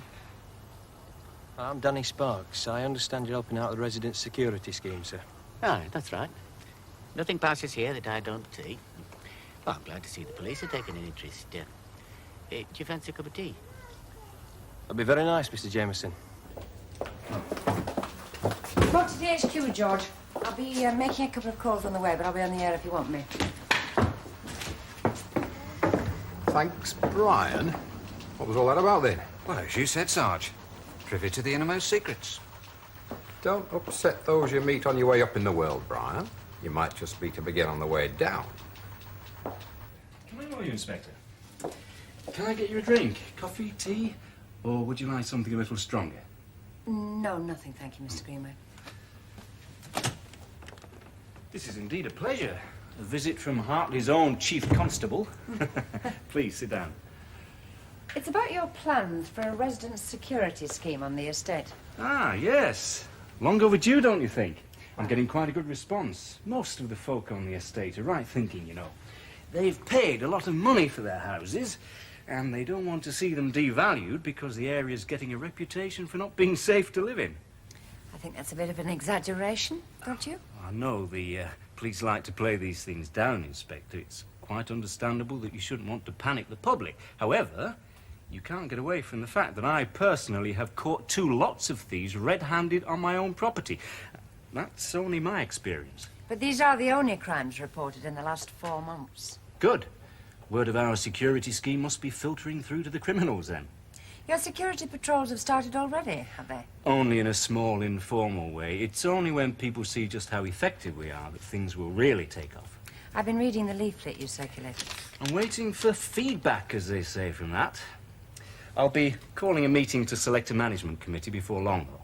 To select a committee, not elect a committee. That's right, Inspector. Select a committee. Who's making the selection? It is my brainchild, and if we're going to be really effective, I need the support of the right people. I have already selected the nucleus of my team.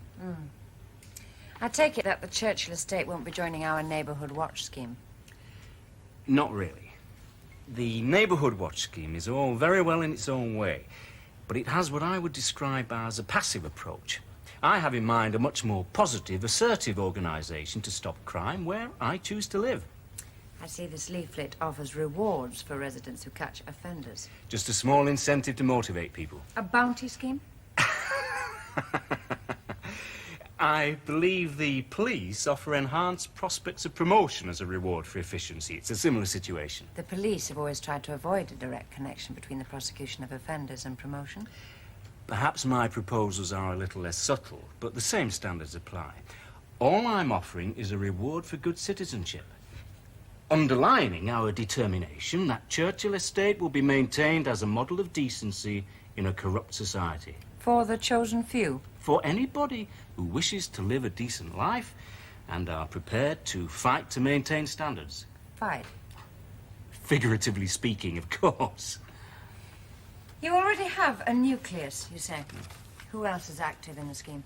I'm sorry, Inspector. I have promised total anonymity. Reprisals, you know. This is not Chicago, Mr. Greenway. It's not unknown.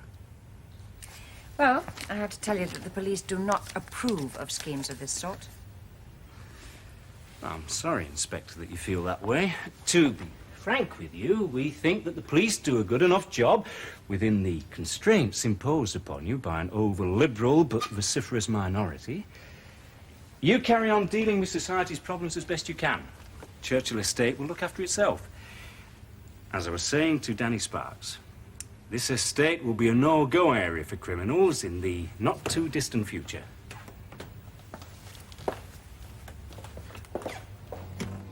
I tell you, Sarge, he's a nutter. What, just because he's doing his duty as a citizen?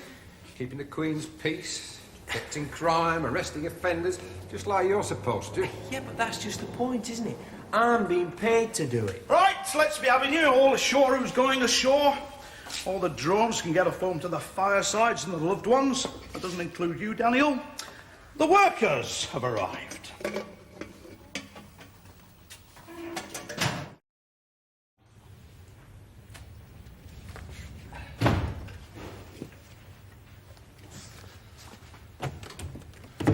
Milk bottles, newspapers. Right, all set. Here. You think we'll be lucky tonight, then? The hook's baited. We just wait and hope. The hook was baited last night, and for the last 3 nights. But the fish didn't bite, did they?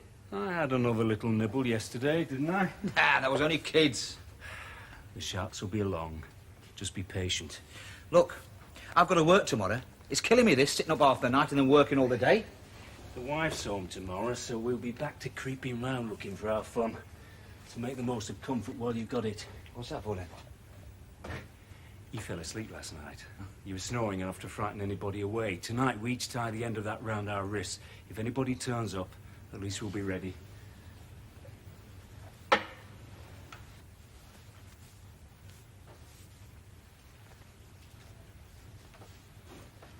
Right? Yeah, right.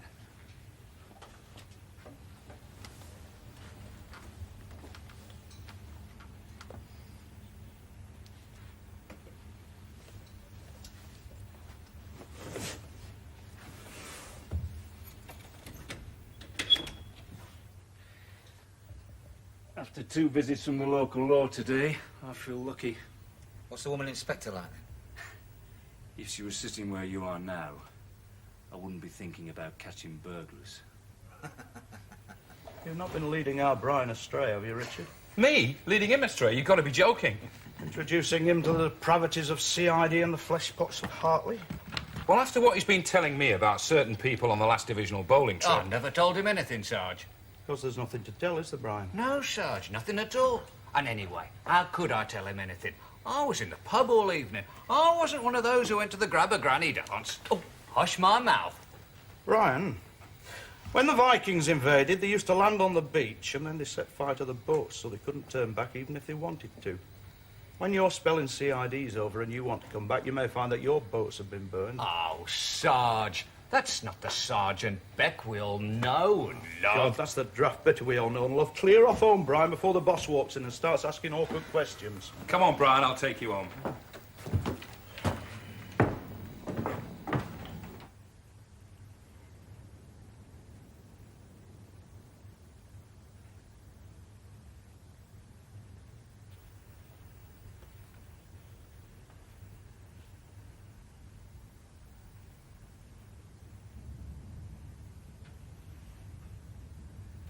Hey, Roger. Shh.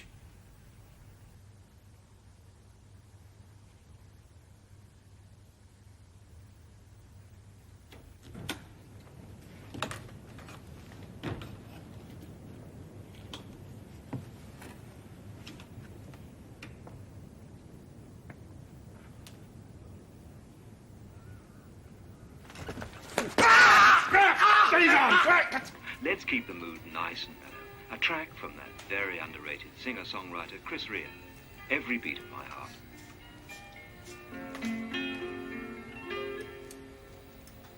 The daylight breaks, a picture show of endless takes.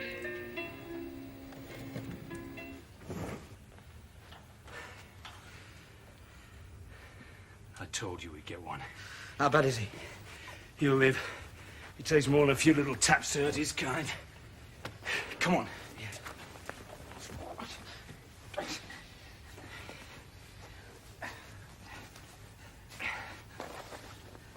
Get his hands. Yeah.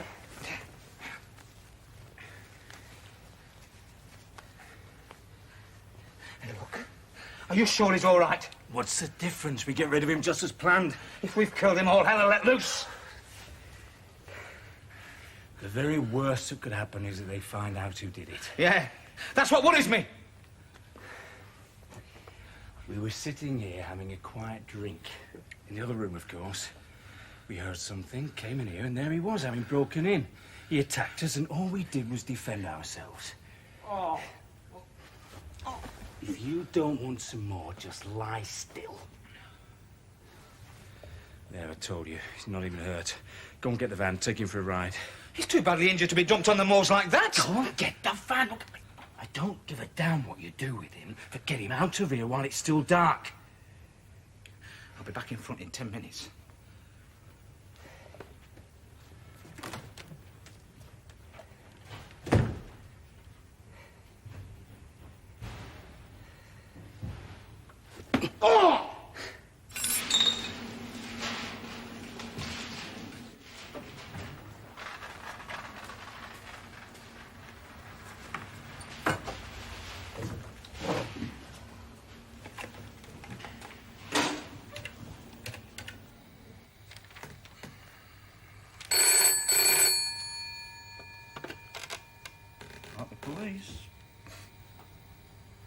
Yes, sister, it's Joe Beck.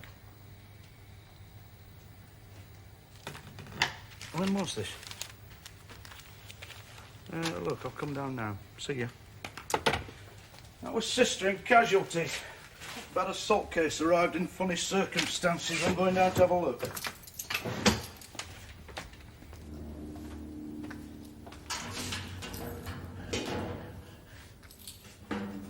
The bell rang, I went to the door, and he was lying on the steps. He was barely conscious. Nobody about at all? I did see a van going through the hospital gates. All I can tell you is it looked as though it might be yellow. It was too far away to see the number. Driver? I couldn't see. How's the patient? Very uncomfortable. So far as we can tell, there are no serious fractures, but he's badly bruised. He's had a real beating. Any chance of... You can have a few minutes with him before I put him on the ward.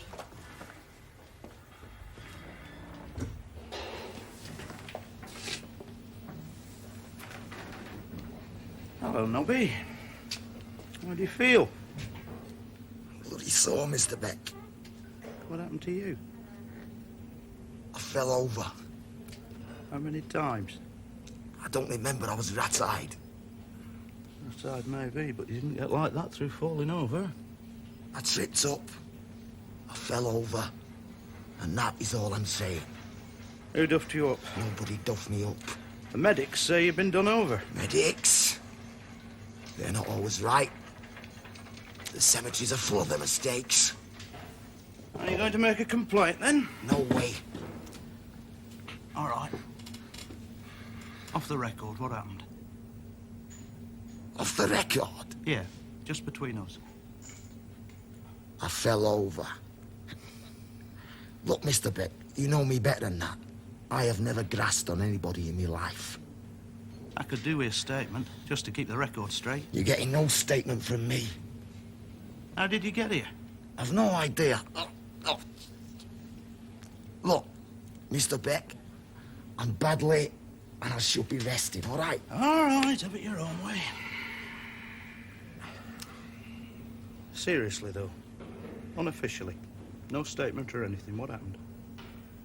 You promise it's unofficial? Yes, I promise. You and me have known each other a long time, Nobby. I'll keep my word. Aye. All right. I was out in town having a few pints, and I heard about a party. You know, I thought, well, that sounds all right. I'll just get down there. Anyway, I must have got the address wrong or something, because I went in there and the people in there, they weren't too friendly. Whereabouts was it? I don't remember. I told you I was gassed. And you're not going to help catch them? Me? Help you? And yourself. How? Compensation. Could be worth a few quid, but only if you make a statement. I'll arrange my own compensation. Please yourself. If giving somebody a hiding's worth more than a few £100 in your pocket, fair enough. There's no skin off my nose. Yeah, hang on a minute, Mr. Beck. I'll make a statement. I'll tell you what happened, but there's no way I'm going to say where. Oh, that's no good to me, is it? See you, Nobby. I'll tell you what. I'll do a deal with you. If I could tell you where it happened, do we make a statement then? Oh, yeah, that's different. I'm not going to dress anybody up. But you find out where it happened. And yeah, I'll give you a statement. See you, Nobby. Take care. Mind you don't fall over again. Morning, Danny. Morning, Mom. Morning, Brian. Morning, Brian. Morning, Mum. You all right? You look a bit off this morning. Oh, no, I'm fine, thank you, Mum. Well, I ate something that disagreed with me yesterday, you know, that Tommy's a bit upset, but I'm all right, really. Strange how lads on CID attachment seem to eat something that disagrees with them. You all get better as the day progresses, though. Yes, Mum. Barbara Walker's home was broken into last night, Mum. Oh. Much gone? Nothing at all, according to Sergeant Morby. He attended it early on. Coincidence? Probably, but I thought you'd want to know. Yes, thank you, Brian. Does Dick Maltby know about the money going from the shop? I've not told him, and he's not said anything. I wonder if Barbara Walker's mentioned it to him. Inspector, would you mind popping down a minute, Dick? I knew it. I just knew it. Calm down, love. It's only £8. It is not only £8. Last night my house was broken into and now money's gone. We can't go on. Ring that CID man, Harold. Go on now. No, I only told him to please you. Now I'm going to leave it to them to sort out. Well, if you won't tell them, I will. Well? Right, then. I'm going to see that Inspector Longton. She's a woman. She'll understand how I feel, which is more than you do, Harold Flight.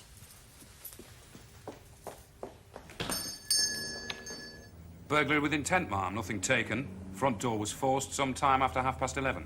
Nothing at all taken. No, not a thing. And no signs of a search. No drawers turned out. Is there something else going on? Why? Well, it's just that she mentioned that you and Mr. Perrin were inquiring about some money going from where she works. Well, it's unlikely to have anything to do with the burglary, but you may as well know. Inspector? Yes? Is she? OK, tell her I'll be with her in a minute. Barbara Walker's at the counter asking to see me. She says it's important. With any luck, you've lost your pound, Brian. Fill Dick in and I'll tell you what she says. Hello, Barbara. Come straight through, will you? Thank you. I'm sorry to hear about the break-in last night. I understand nothing was taken, though. I've got more worrying things on my mind than that, Inspector. Oh? It's the money from the shop. That's what I want to talk to you about. Oh, I'm glad you decided to come in and see me. You've had second thoughts since our chat yesterday. Second thoughts? Well, there's something you want to tell me different from what you said before. Oh, this business, I'm so upset, I don't really You know. mustn't be upset, Barbara. It's nothing that can't be sorted out. It's Harold. I don't feel he understands. Don't worry about Harold. You just tell me about it. I'll speak to Harold. Now, let's sort out one thing at a time. What about the money from the shop? There's some more gone. Today. Oh, I see. Is that what you've come to tell me? Well, yes. What did you think it was? Well, I've no idea. There's more money gone, has there? So, that's why they want to keep it hush-hush. Well, let's hope the boss is getting a cough out of her then. Inspector? She's talking to Barbara Walker again, see? And I've just been filling in Sergeant Maltby about the money from the safe. What do you know about that? Well, there's been a bit happened since yesterday, sir. Perhaps I'd better bring you up to date. You better add.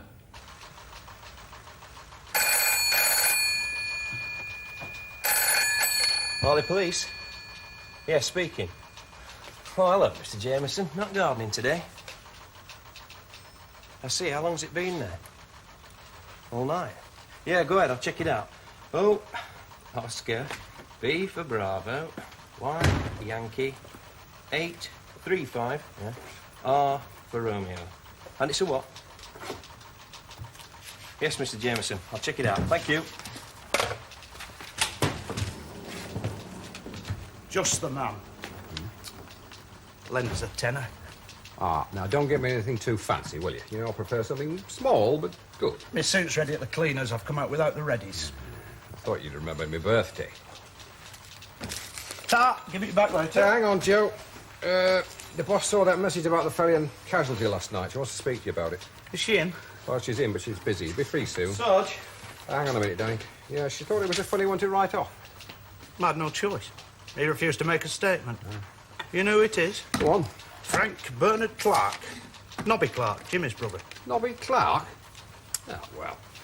We're not going to bust a gut trying to find out who clouted him, are we? Frank Bernard Clark of 183 Chester Road. Why? Well, according to PNC, he's the registered owner of a car that's been left on Churchill Estate all night. Nobby said he'd gone somewhere looking to gate-crash a party, gone to the wrong house and got beaten up for his pains. Knowing Nobby Clark, if he was up on the Churchill estate, more likely he was looking for a house to screw. Perhaps to tell the boss about it, Joe. She seems particularly interested in goings-on up there. I'll go and see, Sarge. Anyway, I've got an informant to see. An informant?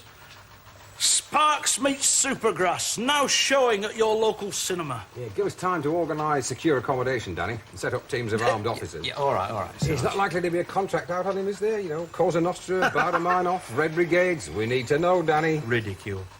That's all I get by way of encouragement. I don't know why I bother. I really don't know why. Tell the boss I'll call back after I've got my suit. Has she coughed in? No, and to be honest, I don't think she took the money. Pity. You've been told about the burglary at her home last night.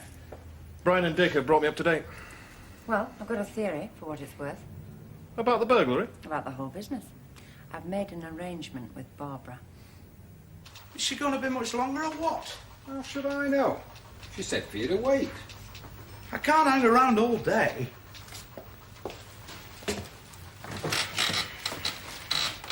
Which is a possibility, I suppose. Well, it fits the facts, unless anyone else has a better suggestion. Right. You know what you've got to do? Sir? On the air continuously. Yes, sir. Yeah. That's it then. We just wait and hope. 'Tis early closing. We may get a message fairly soon. You know, you could just be right. Thank you, sir, she said. Come in. Excuse me, Mum. Sir, you wanted to see me, Mum? Oh, yes, Joe. I was just curious about that man in casualty last night. See you. I'll keep in touch, sir. Please. Nobby Clark, Mum. Oh, a Nobby Clark. In casualty.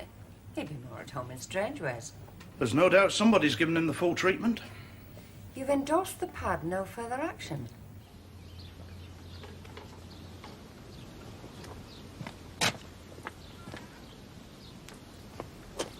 And he refused point blank to make a statement. I've got a deal with him. That if I can tell him where it happened, he'll tell me the rest. Well, we better find out, hadn't we?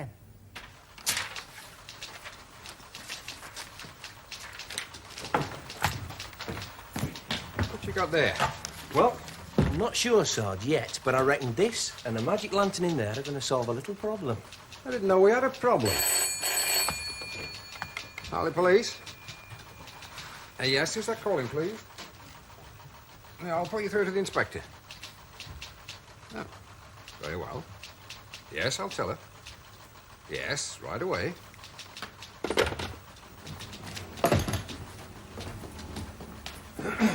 Churchill Estate.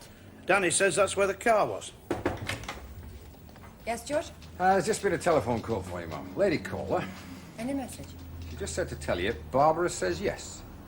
Grand. CID? Went out.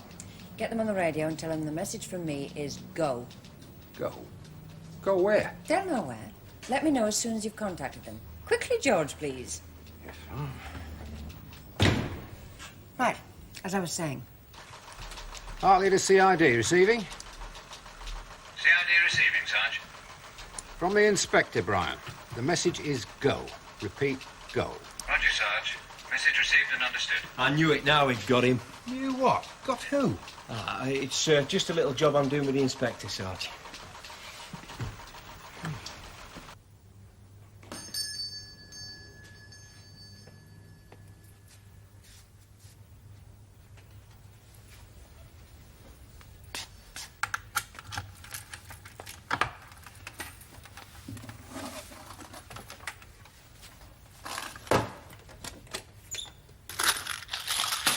Taking stock, are we? I was just passing. I saw the shop door open. Oh, aye. Then another bus passed, and that was full.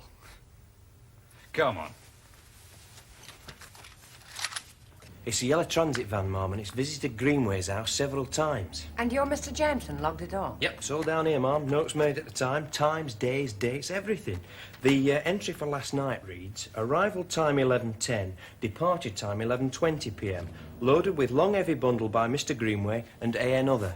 There's a description of the second man, Mum. Well done, Danny. I bet the long heavy bundle was Nobby Clark. Shall I go and see him? Off you go. Think he'll make a statement now? Then Greenway and he's made the van owner. We'll give them Residents Security Association. Take Danny with you. Mum? I'll just get my cap, Sarge. What's going on? We're going sick visited. Any word from CID yet, George? Not since I gave him your message, Mum. Oh, sorry, Danny. Make way for CID. Take him through there, Brian. Come on, son, this way. Bank to rights, Mum. Who is he? Barbara Walker's nephew, would you believe? He called in regularly, ostensibly to see his grandmother. He sneaked her keys out of her handbag, rifled the safe, and then returned the keys. And the burglary last night? Yeah, it was him. He was a bit late returning the keys. They'd all gone to bed and the house was locked up. So that's why there was nothing stolen and no signs of a search. Well done, Dick. Mystery solved, Mum. Yes, thank you, George. And very satisfactorily. Oh, so we haven't got a bent copper, then? What do you know about it? When you've been in the job as long as I have, you can read the signs. Closed doors, cryptic messages. Come in, Sergeant. And you too, Danny. I seem very popular with the police. 3 visits in 2 days. Hey, so popular, Mr. Greenway, we want you to come with us to the police station. Oh, when? Now. Now? That's rather short notice, isn't it? We don't give advance warning to people we're arresting for crime, Mr. Greenway.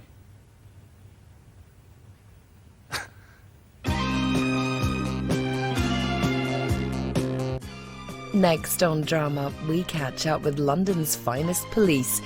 The good folk of Sun Hill are on the beat. In the bill.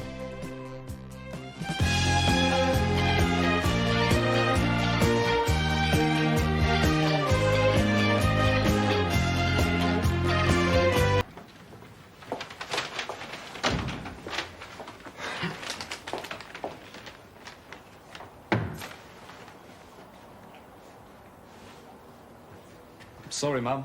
I thought you were aware by this. I was told to put them on your desk. Is the hole clearly marked and lit, sir?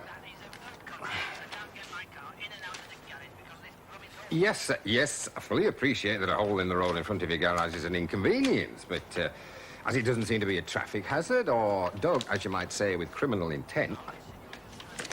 I'm expecting my husband home tonight. Oh, nice. Jean!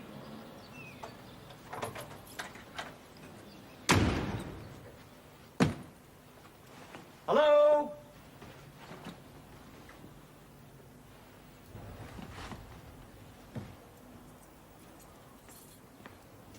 Hello?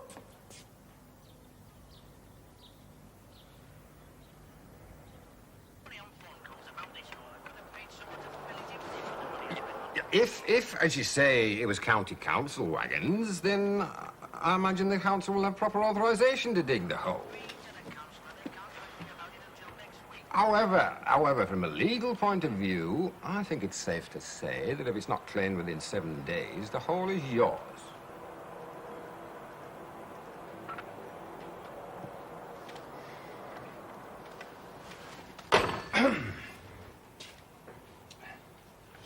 George, what's all this? The papers, Mum? Various. Various and abundant. Is this the earliest you can get them to me? I'm sorry, Mum. I asked him to put them on your desk ready for tomorrow. I'm just off myself. Tomorrow there'll be another raft of papers coming in. Tom's due home either late tonight or early tomorrow. I wanted to have the house halfway decent for him. Ah, well, luckily for me, that's not a problem I have. No, you don't, do you? If you do, it's a big deal. Oh, the wife's coming out of hospital tomorrow. I'd better wash up. Share and share alike at our house, Mum. When you're at home. Why do women marry policemen? Perhaps it's the glamorous uniform. I'll attend to them now. It's me Tom comes home to, I hope, not to check the dusting. This letter from the Walmsley Road Residents Association. Ah, it's one of a number, Mum. Yes, complaints about Walmsley Road Social Club. Now it's copies to the Chief Constable and the Highways Committee. Late night noise, inconsiderate parking. They want yellow lines. And a PC between the hours of 8 and midnight, Mum, yes? Evening, ma'am. Evening, George. You'll have to go round there again, talk to the club secretary and get him to put his house in order for real. First thing tomorrow, certainly, Mum. Who's going to meet a working man's club at 8 in the morning? 10? What? I'm on 10 till 6. Oh, sorry. Do it tonight. Go in civvies. You know him personally, don't you? Oh, yes. I mean, he's not a bad lad. You can talk to him. He just thinks Walmsley Road Social Club is the hub of the universe. We'll try to get it through to him this time, to have more respect and consideration for his neighbours. It's entirely to the club's benefit. Every time I see this note paper, it's like a nuclear alert. Please put a polite but firm stop to it. See you tomorrow. Evening, Joseph. Evening, ma'am. Another action-packed night before us, ma'am? I've got these papers to attend to. I'll be in the office. Oh, George, put down an hour's overtime for that job. Oh, Ma'am, the SG's, J.A. Wrigley, his first application there. He's up for a fray Monday. Should get 6 months if God's in his heaven. And he wants a shotgun? No, he's got one. Wants to renew his certificate. Thanks, Sergeant. I was hoping for a laugh tonight. Oh, Joseph. Ma'am. Do me a favour, would you phone my house? If he's in, put it through here, but I doubt he will be. Right. When you have a moment. Right, son, what's to do? Nothing. Nothing?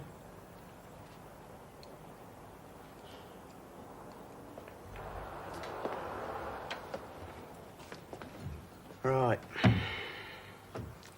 going to be one of them nights, is it? Right.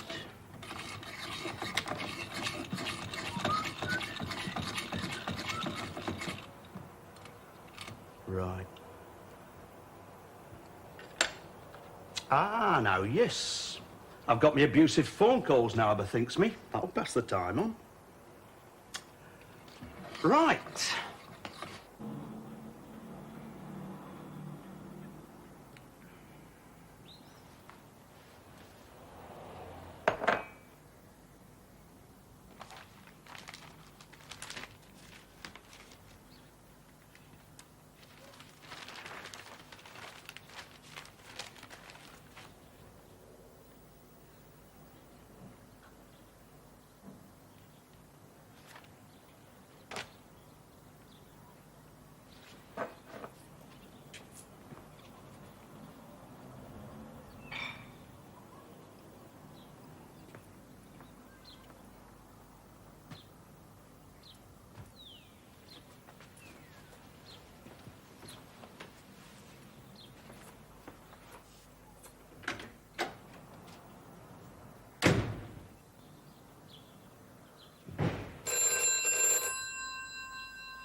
That was exciting. Was it?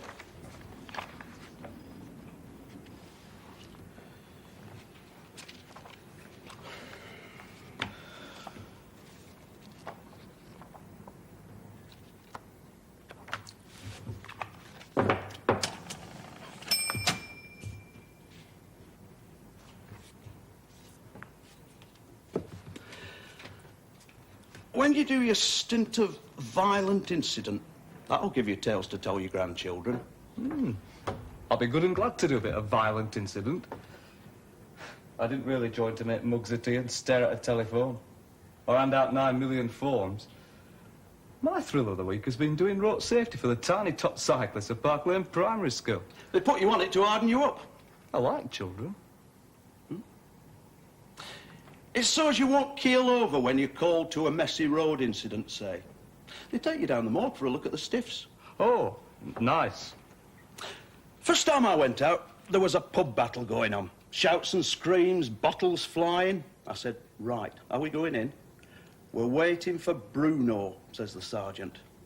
Bruno. I thought maybe one of them 9-foot coppers they have in Liverpool and only bring out when England plays Scotland. And then this shabby little van with wired windows draws up and a handler gets out the biggest, mangiest Alsatian you ever saw. The sergeant shoves open the pub door and the handler booted Bruno straight in. They shut the door and within 60 seconds the pub was totally silent except for a low, menacing growl. The police surgeon ran out of anti-tetanus.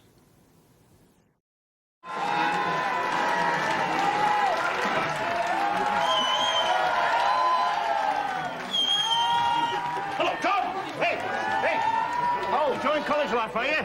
Well, it's really more of a course, actually. All those little student lasses, eh? My word. Well, it's not so bad, Chris. I owe my membership. Oh, it's not worth the bother, Tom. Hey, membership secretary's having the time of his life in there. It wouldn't thank me for dragging him out. Rejoin when you're back here permanently. Hey, coming in. It's a big do tonight. Yeah, sounds big. Hey, I said he sounds big. Oh, no. That's Resident Duo. No, Benny Dukes is coming. Off television. He's hysterical. Oh, no, I think I'm more for a quiet drink, actually. I won't be staying long. It's just Gene's still at work and I've only just got home. If he could see that lot jammed in there, he'd have a fit. Yeah. Anyway, I'll go enjoy in your again. pound. Hey, you should have heard the ructions about him having to pay £1 to come into that old club. I'm never coming in there again, they were saying. Yeah, anyway. And now they're hanging off the rafters. If you want first-class artists, Tom, you have to pay for them. Sure, yeah. Hey, you want to try some? I'll sign you in if you're worried about knocking No, it's all right. I'll see you. You want to try it, Tom? It's not my sort of thing.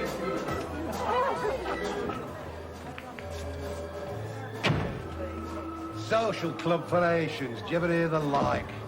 I could tell you a thing or two about the way they live, mate. I've been there, I've seen. Busy night tonight, Mr. Darbley. I've been 10 minutes trying to get half a mile. Hello, Frank. Now, some college lecturer tells us she thinks they ought to have a social club all their very own. Hey, you been to college? Well, it's more of a course, actually. Yeah, it's a gift, his education. Our Eddie went to tech, but he wouldn't stick it. Said the teachers were too toppy-nosed. Finest empire the world's ever seen, mate, and now look what we've come to. She'll have to have the treatment. She's getting the treatment. Supposed to be an educated woman, and the best she can come up with is a social club for Asians. I'd give her a club. Don't you worry about her, Les. We got her number. You sound, you two, sound. It's something when you can do something, Les. You know, action. Right. People have no respect, but I've got respect for myself, I have. I didn't have before, but I do now. Yeah. Take pride in your own people, son. Pint of bitter, please. Bitter. Okay. Cheers. Frank, let me get yours. Oh, Ta. Educated man, are you? Well, I'm working at it. Well, then you can tell them something about the triumphs of the British nation, mate. You should know. India, Africa, America, all under the British heel. Now what have we got? Supplementary benefit. That's it, exactly. 3.25 million unemployed, 1 million immigrant population. Do your sums. And we're the nation that gave the world a language and a culture second to none. British parliamentary system, of course. Parliament is exactly them as is letting them in. Sure. You know best. Cheers. You fancy a game of dummies? Aye. What are we going to play for? Love. That'll be the day. Jack! Jack, could we have the dominoes, please? Some blokes have all the answers. Huh? Your friend's got lovely manners. Oh, he's a gentleman, is Tom Darbley. Oh. Pays for your ale, does he? Okay. Yeah. There we are. 2 bob again. Oh, come on, Frank. I don't want to skin you. Nay, I like to know whether I'm winning or losing. Right, 2 bob it is, then. Yeah, you've lost your money. Now, 6 each, isn't it? You divide the ends by 5 or 3, and that gives you your score, right? Odd or even? Even. Even it is your drop. Now, don't try and kid me, you haven't played before, eh? I've met your sort. 1-2, half-time score. What kind of a bone do you call that? Oh, you're not bothering. Score's 1. Oh, it's a good game, this. For them that's playing it. Hey, do you hear him, Les? Irishman murders a woman, puts her in an acid bath. Lost his arm when he pulled the plug out. Yes,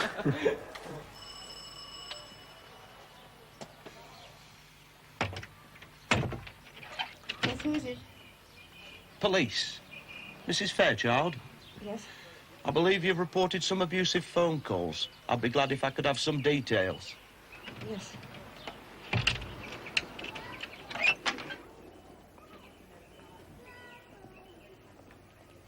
Forgive the melodrama. It's all right, Mrs. Fairchild. I thought one of these things would enhance my sense of security. I was right. Oh. I've got some sherry? Oh, no, really. Thanks all the same. Is this the only phone? Yes. No, it occurred to me that sometimes ill-intentioned callers can get you to the phone so they know where you are. Say they can see you here, through the glass of the door. Or they may wish to force an entry elsewhere while your attention's taken up here.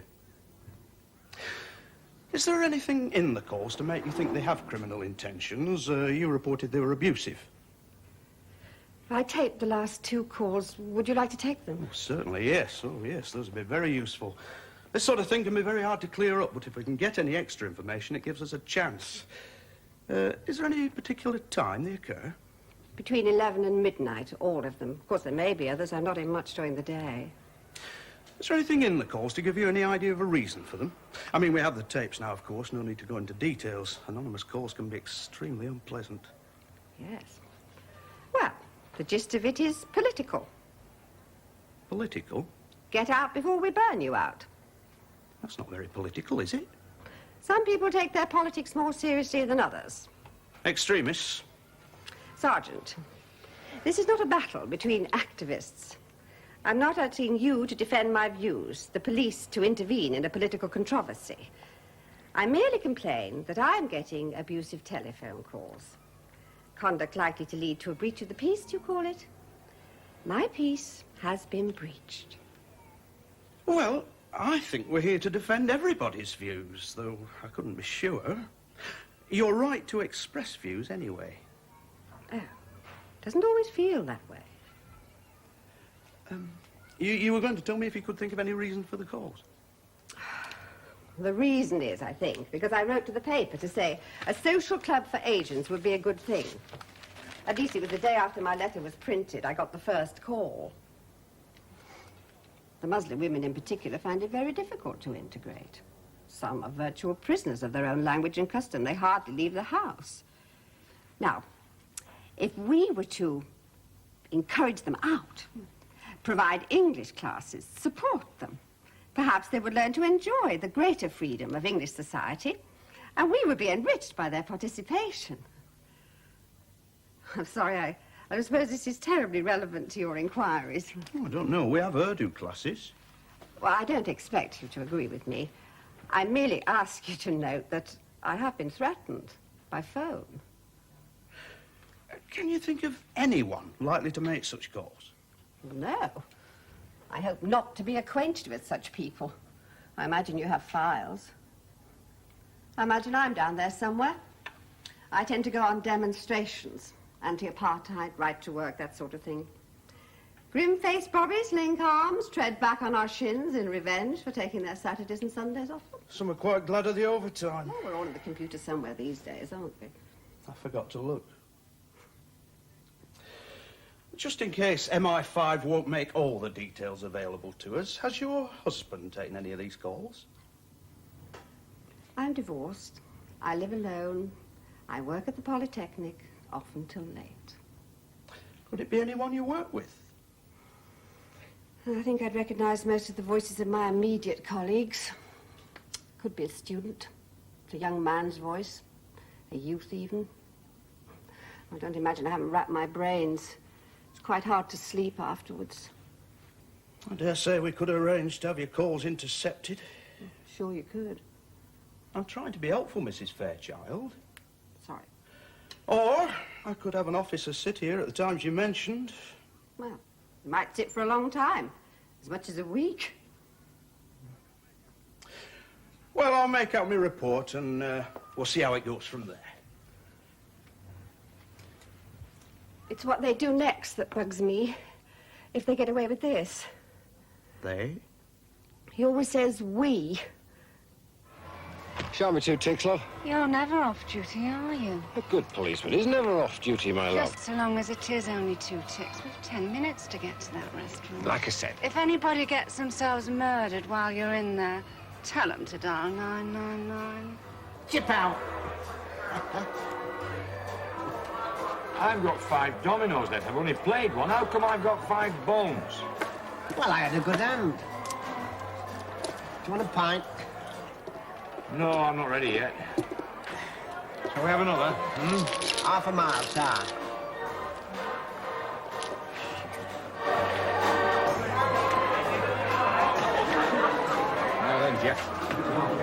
Evening. How's your dad? I see you, Ribbit. He's all right. Chris Oldham, still secretary here. Good. Do you think you could find him for me? Tell him it's me and I could do with a word. He was in here last time I saw him. Good lad. All right, you, Gary. As well as I expect. Still out of collar. Aye. 6 months now. Don't know how to pass the days. It's bad. How do, George? Hey, you having a pint? Carrot and I. Packed in there, but I reckon I can squeeze you in. Here, I tell you what, you have this one, it's untouched, and I'll get another one. Well, yeah, go on. Thanks.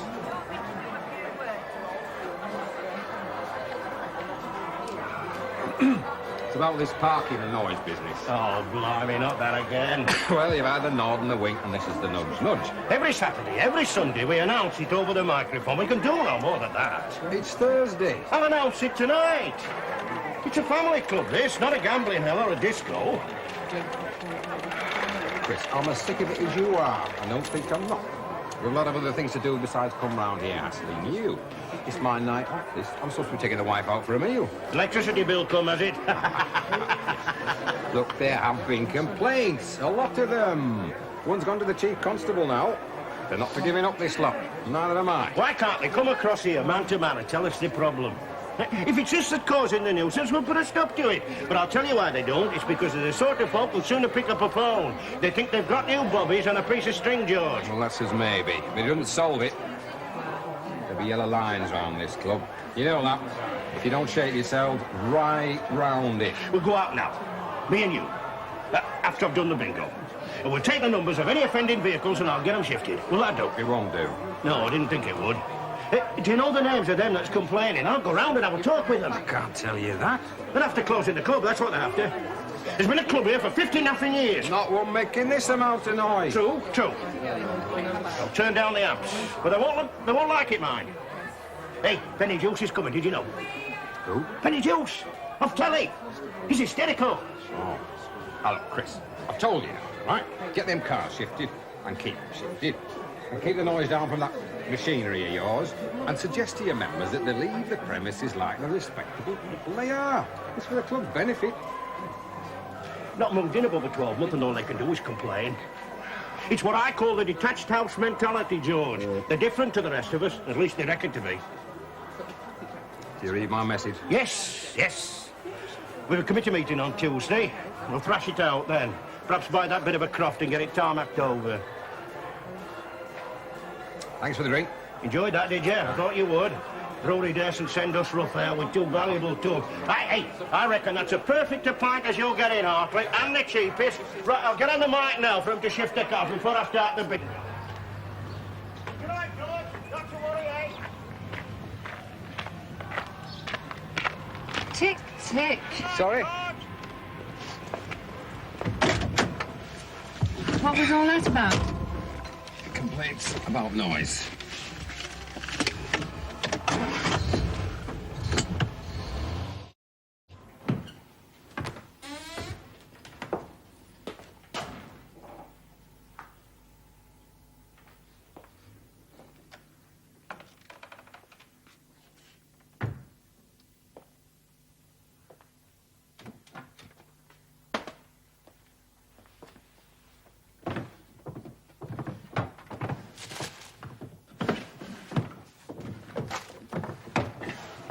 Looking for something, Sarge? Anything while I was away? Nope. Mrs. Fairchild is a fine body of woman. I wonder if she'd like me to help her with some of my problems. Inspector Darbley went home. Asked if I could put in for violent incident. She said no. We didn't talk long. I'll get you the form. Forms.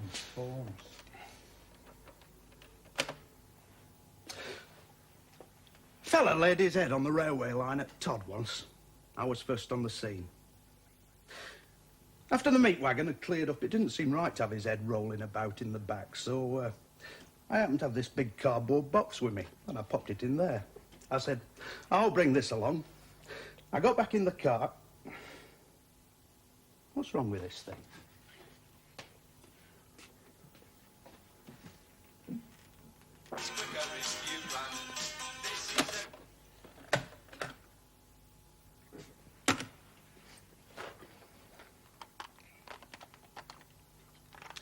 Dated and times. An efficient lady.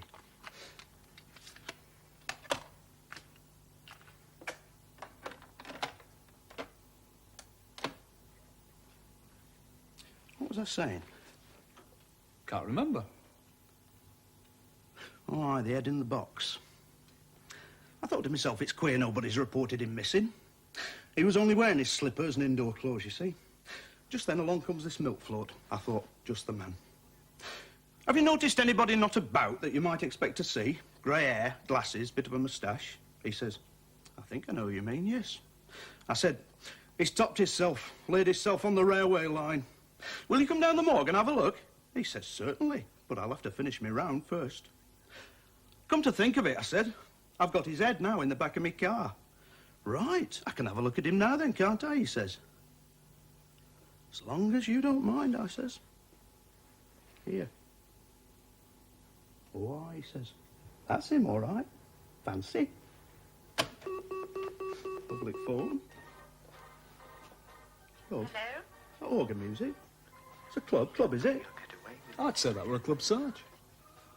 Who is that speaking? We'll get you, Mrs. Fairchild. Make no mistake, you stinking commie.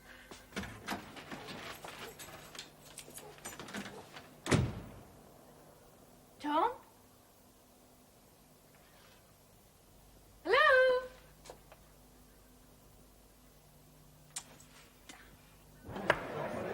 Chip out for mine. Of course, it's not really a game of skill. Only 2 people played. 16 bones sleeping. Anyway, I'd better go. Hey, you're not going, are you, Tom? You might win one. Well, it's nearly closing time. There'd be an extension. Will there? Yes, there's always an extension on charity night. Oh.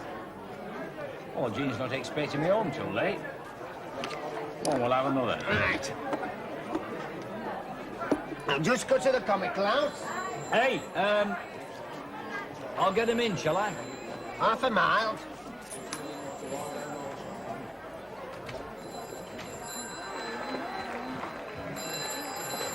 You know it, Gary. Probably some clown on about parking and all noise. I've announced it over the microphone. I could do no more than that. Get some down here, eh? That's the stuff. We can't get served over that side. I can't get served over that side. Good night for the club, this. We should take a good 300 over the bar, and Thursday's generally a dead night. Well, I didn't know there was an extension. Oh, aye. Hey, Benny Juice is coming, did you know? Cracking comedian. Hysterical.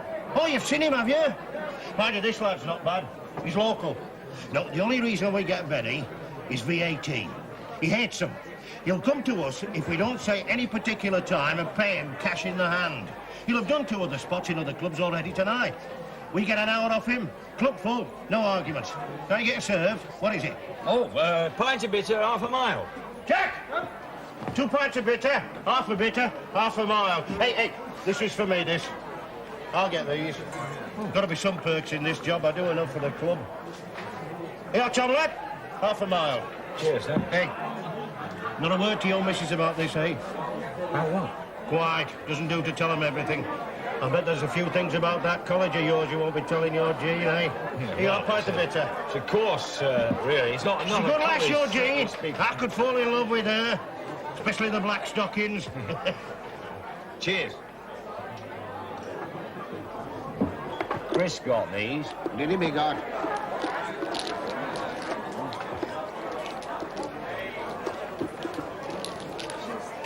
Do you mind not doing that?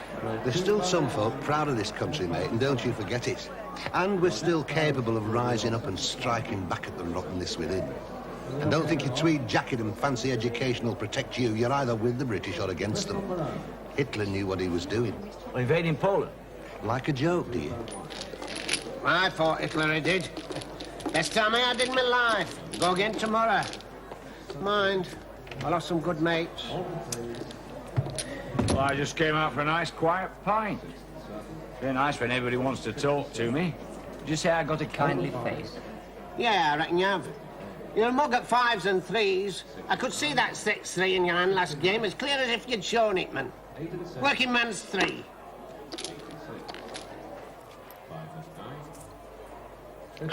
Well, that's me last, unless me Jaro comes. Yeah, well, I'm on my way, but I'll get you one in.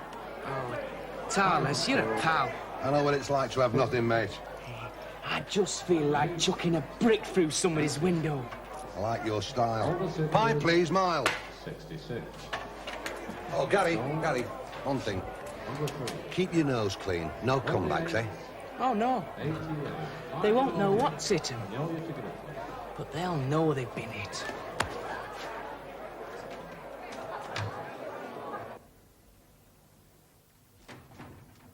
Who is it? Who's there?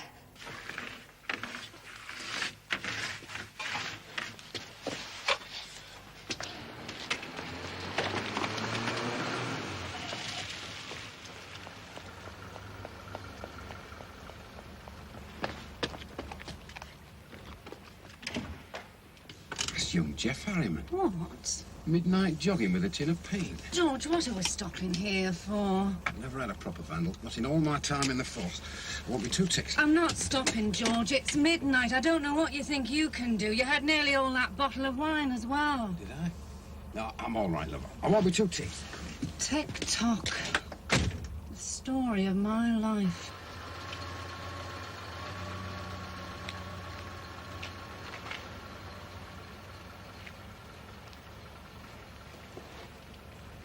Hello. I'm a police officer. Looks like you've had some trouble. Yes. What a mess. I think I saw the culprit, Mum. Did you see him? Do you recognise him? I don't know many people round here. But I think I'd recognize him again. You don't forget such things. Right. But you know if it was a neighbour. If it's the chap I saw, he only lives down the street. No, I don't think I know him. Well, I mean, he must know you well enough to do this. Perhaps it's easier to hate people you don't know. I should think most people around here know. Most people around here. I mean, you don't. No. If I might suggest, that'll come off easier now than later when it's dried. You'll have my witness that I saw it. Oh, yes, sorry. What I'll do, I better do, is contact the station. Do you think I could use your phone? Do you have a phone? Sorry, yes.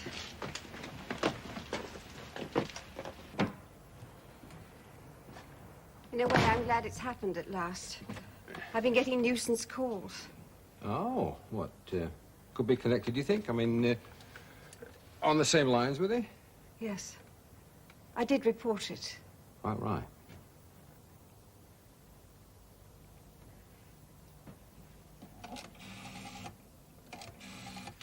Yeah. Did you? Oh, really? Yeah. Yeah. Ta-ra.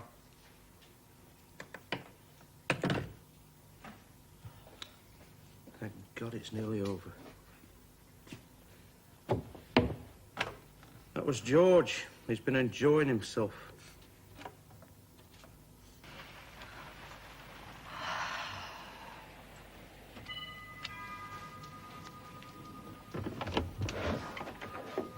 Evening, Harry.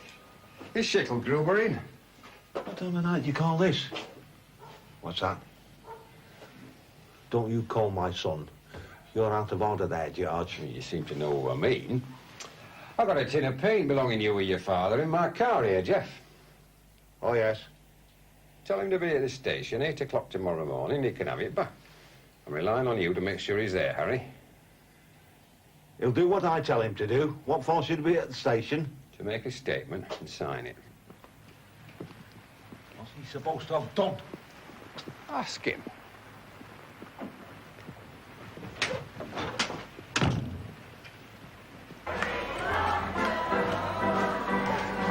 Right, where's the trouble? Anybody seriously hurt? There's no trouble. We've had a call, something about a bottle fight. Bottle fight?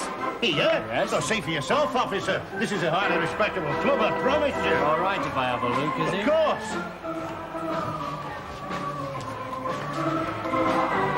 Got a people. Yes. After midnight. Is it? Yes, we'd better have some names. Right, lads. Yeah, I know what it is. It's a vicious call, that's what it is. We've had a lot of trouble. The sergeant was here. Everybody's name, lads. Get the names. What it is, you see, we've had a lot of trouble with neighbours' complaints. A lot of trouble. And I know exactly what they've done. They've made a 999 call, right? Right. Somebody has, anyway. Well, it's just to drop us in it, officer. Look, can I get you a drink while you're here? I imagine this is the sort of thing we can talk over, eh? Now, listen. How many of you is there? I've counted 12 and I can't own one of you. Where have you all sprung from? Manchester? I've never seen you before in my life.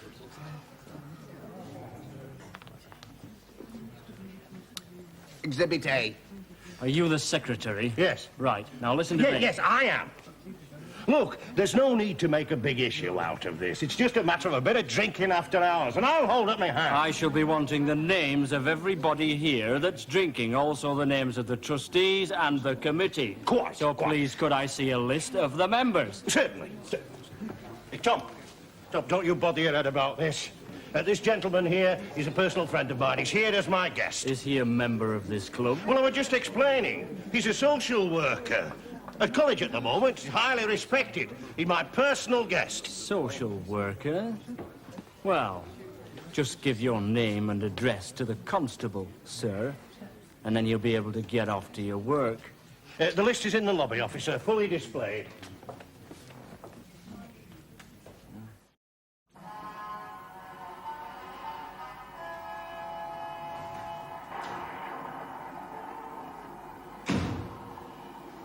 Tom? Gee, hello. Where were you? Did you have a nice time? Good to see you. Where were you? It's after midnight. I came in at 10 o'clock. I was getting really worried. Oh, don't ask me. Oh. Have a look at you. That's better.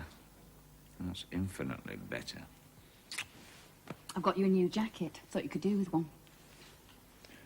Tweed? Mm-hmm. Do you like tweed? I like tweed. Thank you. Oh, you smell of beer, you drunkard. Are you going to try it on?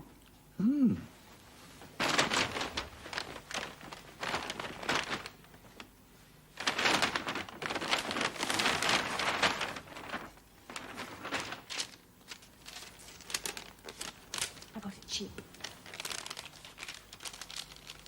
You go somewhere nice? I was in the office. You? Getting nicked. Pardon? I'm a common criminal. Every day a new aspect of marriage. What did you do?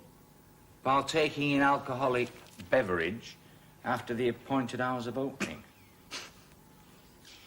Oh, well, Helmshire was looking for something to happen tonight. Where were you? The Swan? He's been warned often enough. Well, you can pay your own fine, you dope, out of your grant. Oh, it's good to see you, Tom, and a relief. You were early and I was late, I'm sorry. That tea'll be cold by now. I'll make her some fresh. Well, talk about overkill. Never seen so many coppers since Princess Margaret opened the Arts Centre. Now, the Swan? Who was it? The club. There must have been 12 of them. And an inspector and a sergeant. I've learned to tell the difference. Inspectors are taller, with one exception. Inspector, that's me. 12? We haven't got 12 on nights. No, it wasn't you. I'd have noticed. We never did get to see Benny Juice. He took one look at the men in blue and did the sharpest U-turn in the whole of recorded history. Tom, I don't know what you're talking about. Are you drunk? Benny Juice, as seen on TV. Hysterical. No, I'm not. Not what? Drunk. Look, isn't this, the moment where you melt into my arms? Home is the worrier. You were at the club at Walmsley Road, working man's. Yeah. And you had a drink. At 5 past midnight, there was supposed to be an extension, but there wasn't. And there was a police raid.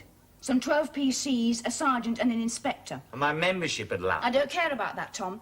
That's not what I'm on about. Well, I feel vaguely dishonest, and none of it's my fault. I tell you what I care about. I care about and deeply resent a high-handed police action by Central that will make me look helpless and unhelpful to the public. And the only charitable reason I can find is that the Residents' Association have written to the Chief Constable, which I know about. And with that many coppers, they were going to raid somewhere much bigger. Yeah, they must have felt right taters when they swarmed into that tiny place. It's still inexcusable. Jean, I've just spent about 7 hours on some very devious trains to get here. Do you think I could say hello to my wife? Hello. Look, we get on all right, don't we? We're still friends, you and I. Certainly. They skate over the courtesy of informing me of their intentions on the transparent supposition that we can't police our own patch. Damn them. They think we're too soft. Because we know the people in our area. They think we can't control nuisance, parking, late-night noise, etc. Because we're talking to the neighbours. The Chief Constable goes on the television to talk about neighbourhood policing. We give him neighbourhood policing, and Central send round 14 heavies to swarm over every shred of communication with the public we've established. The Walmsley Road Social Club is not the hub of the universe. You don't think this will be the talk of Hartley by now? Well, Jean, I'd like you to notice that as a house husband, I do my whack. I do my share of the jobs when I'm here. When you get home late or have to be called out suddenly, I'm supportive. What? Oh, yes, you're supportive, Tom, thanks. I've got a cleaner coming in once a week. I'll go back to Dover then. Look, Tom, you can't just be away for a month and then pick up where we left off. I've adjusted to your absence. I have to adjust to your presence. Pen? Oh, thanks. How did you know I was looking for a pen? Well, you had a notepad in your hand and a distracted look on your face. Hmm? I'm sorry, Tom, I'm really quite a lot cross. And this memo on the subject of who initiates and leads police raids in Hartley will let some of the steam out of my head. My God, you're magnificent when you're angry. We students are noted for our gay ways. Jean, I'd just like you to bear in mind that I level with you because you're my wife and I love you. Not because it's okay and trendy. Tom, we're mates.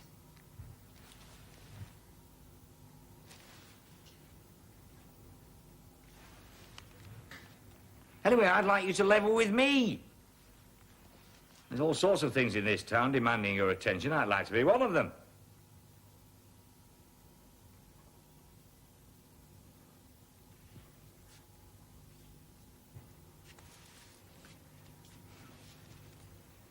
And not only am I going to lead this great party of ours to victory at the next election, but also I'm going to ask the dustman to look me out a new suit. Do you think they might take the sleeves up? Just Oh, look, Tom, it's not funny. Just let me write this memo. There's a love. They've gone a mile too far this time, and I'm going to tell them so. There's one thing about being a woman in this job. She's no promotion to worry about. And I'm going to give that superintendent a chilly draft round his drawers like he hasn't had since he was in his rompers. Esmeralda! I'm Harry Modo. Our cousin's got a bad back, and he has to stay in. Do you think Esmeralda could come out and play? Oh.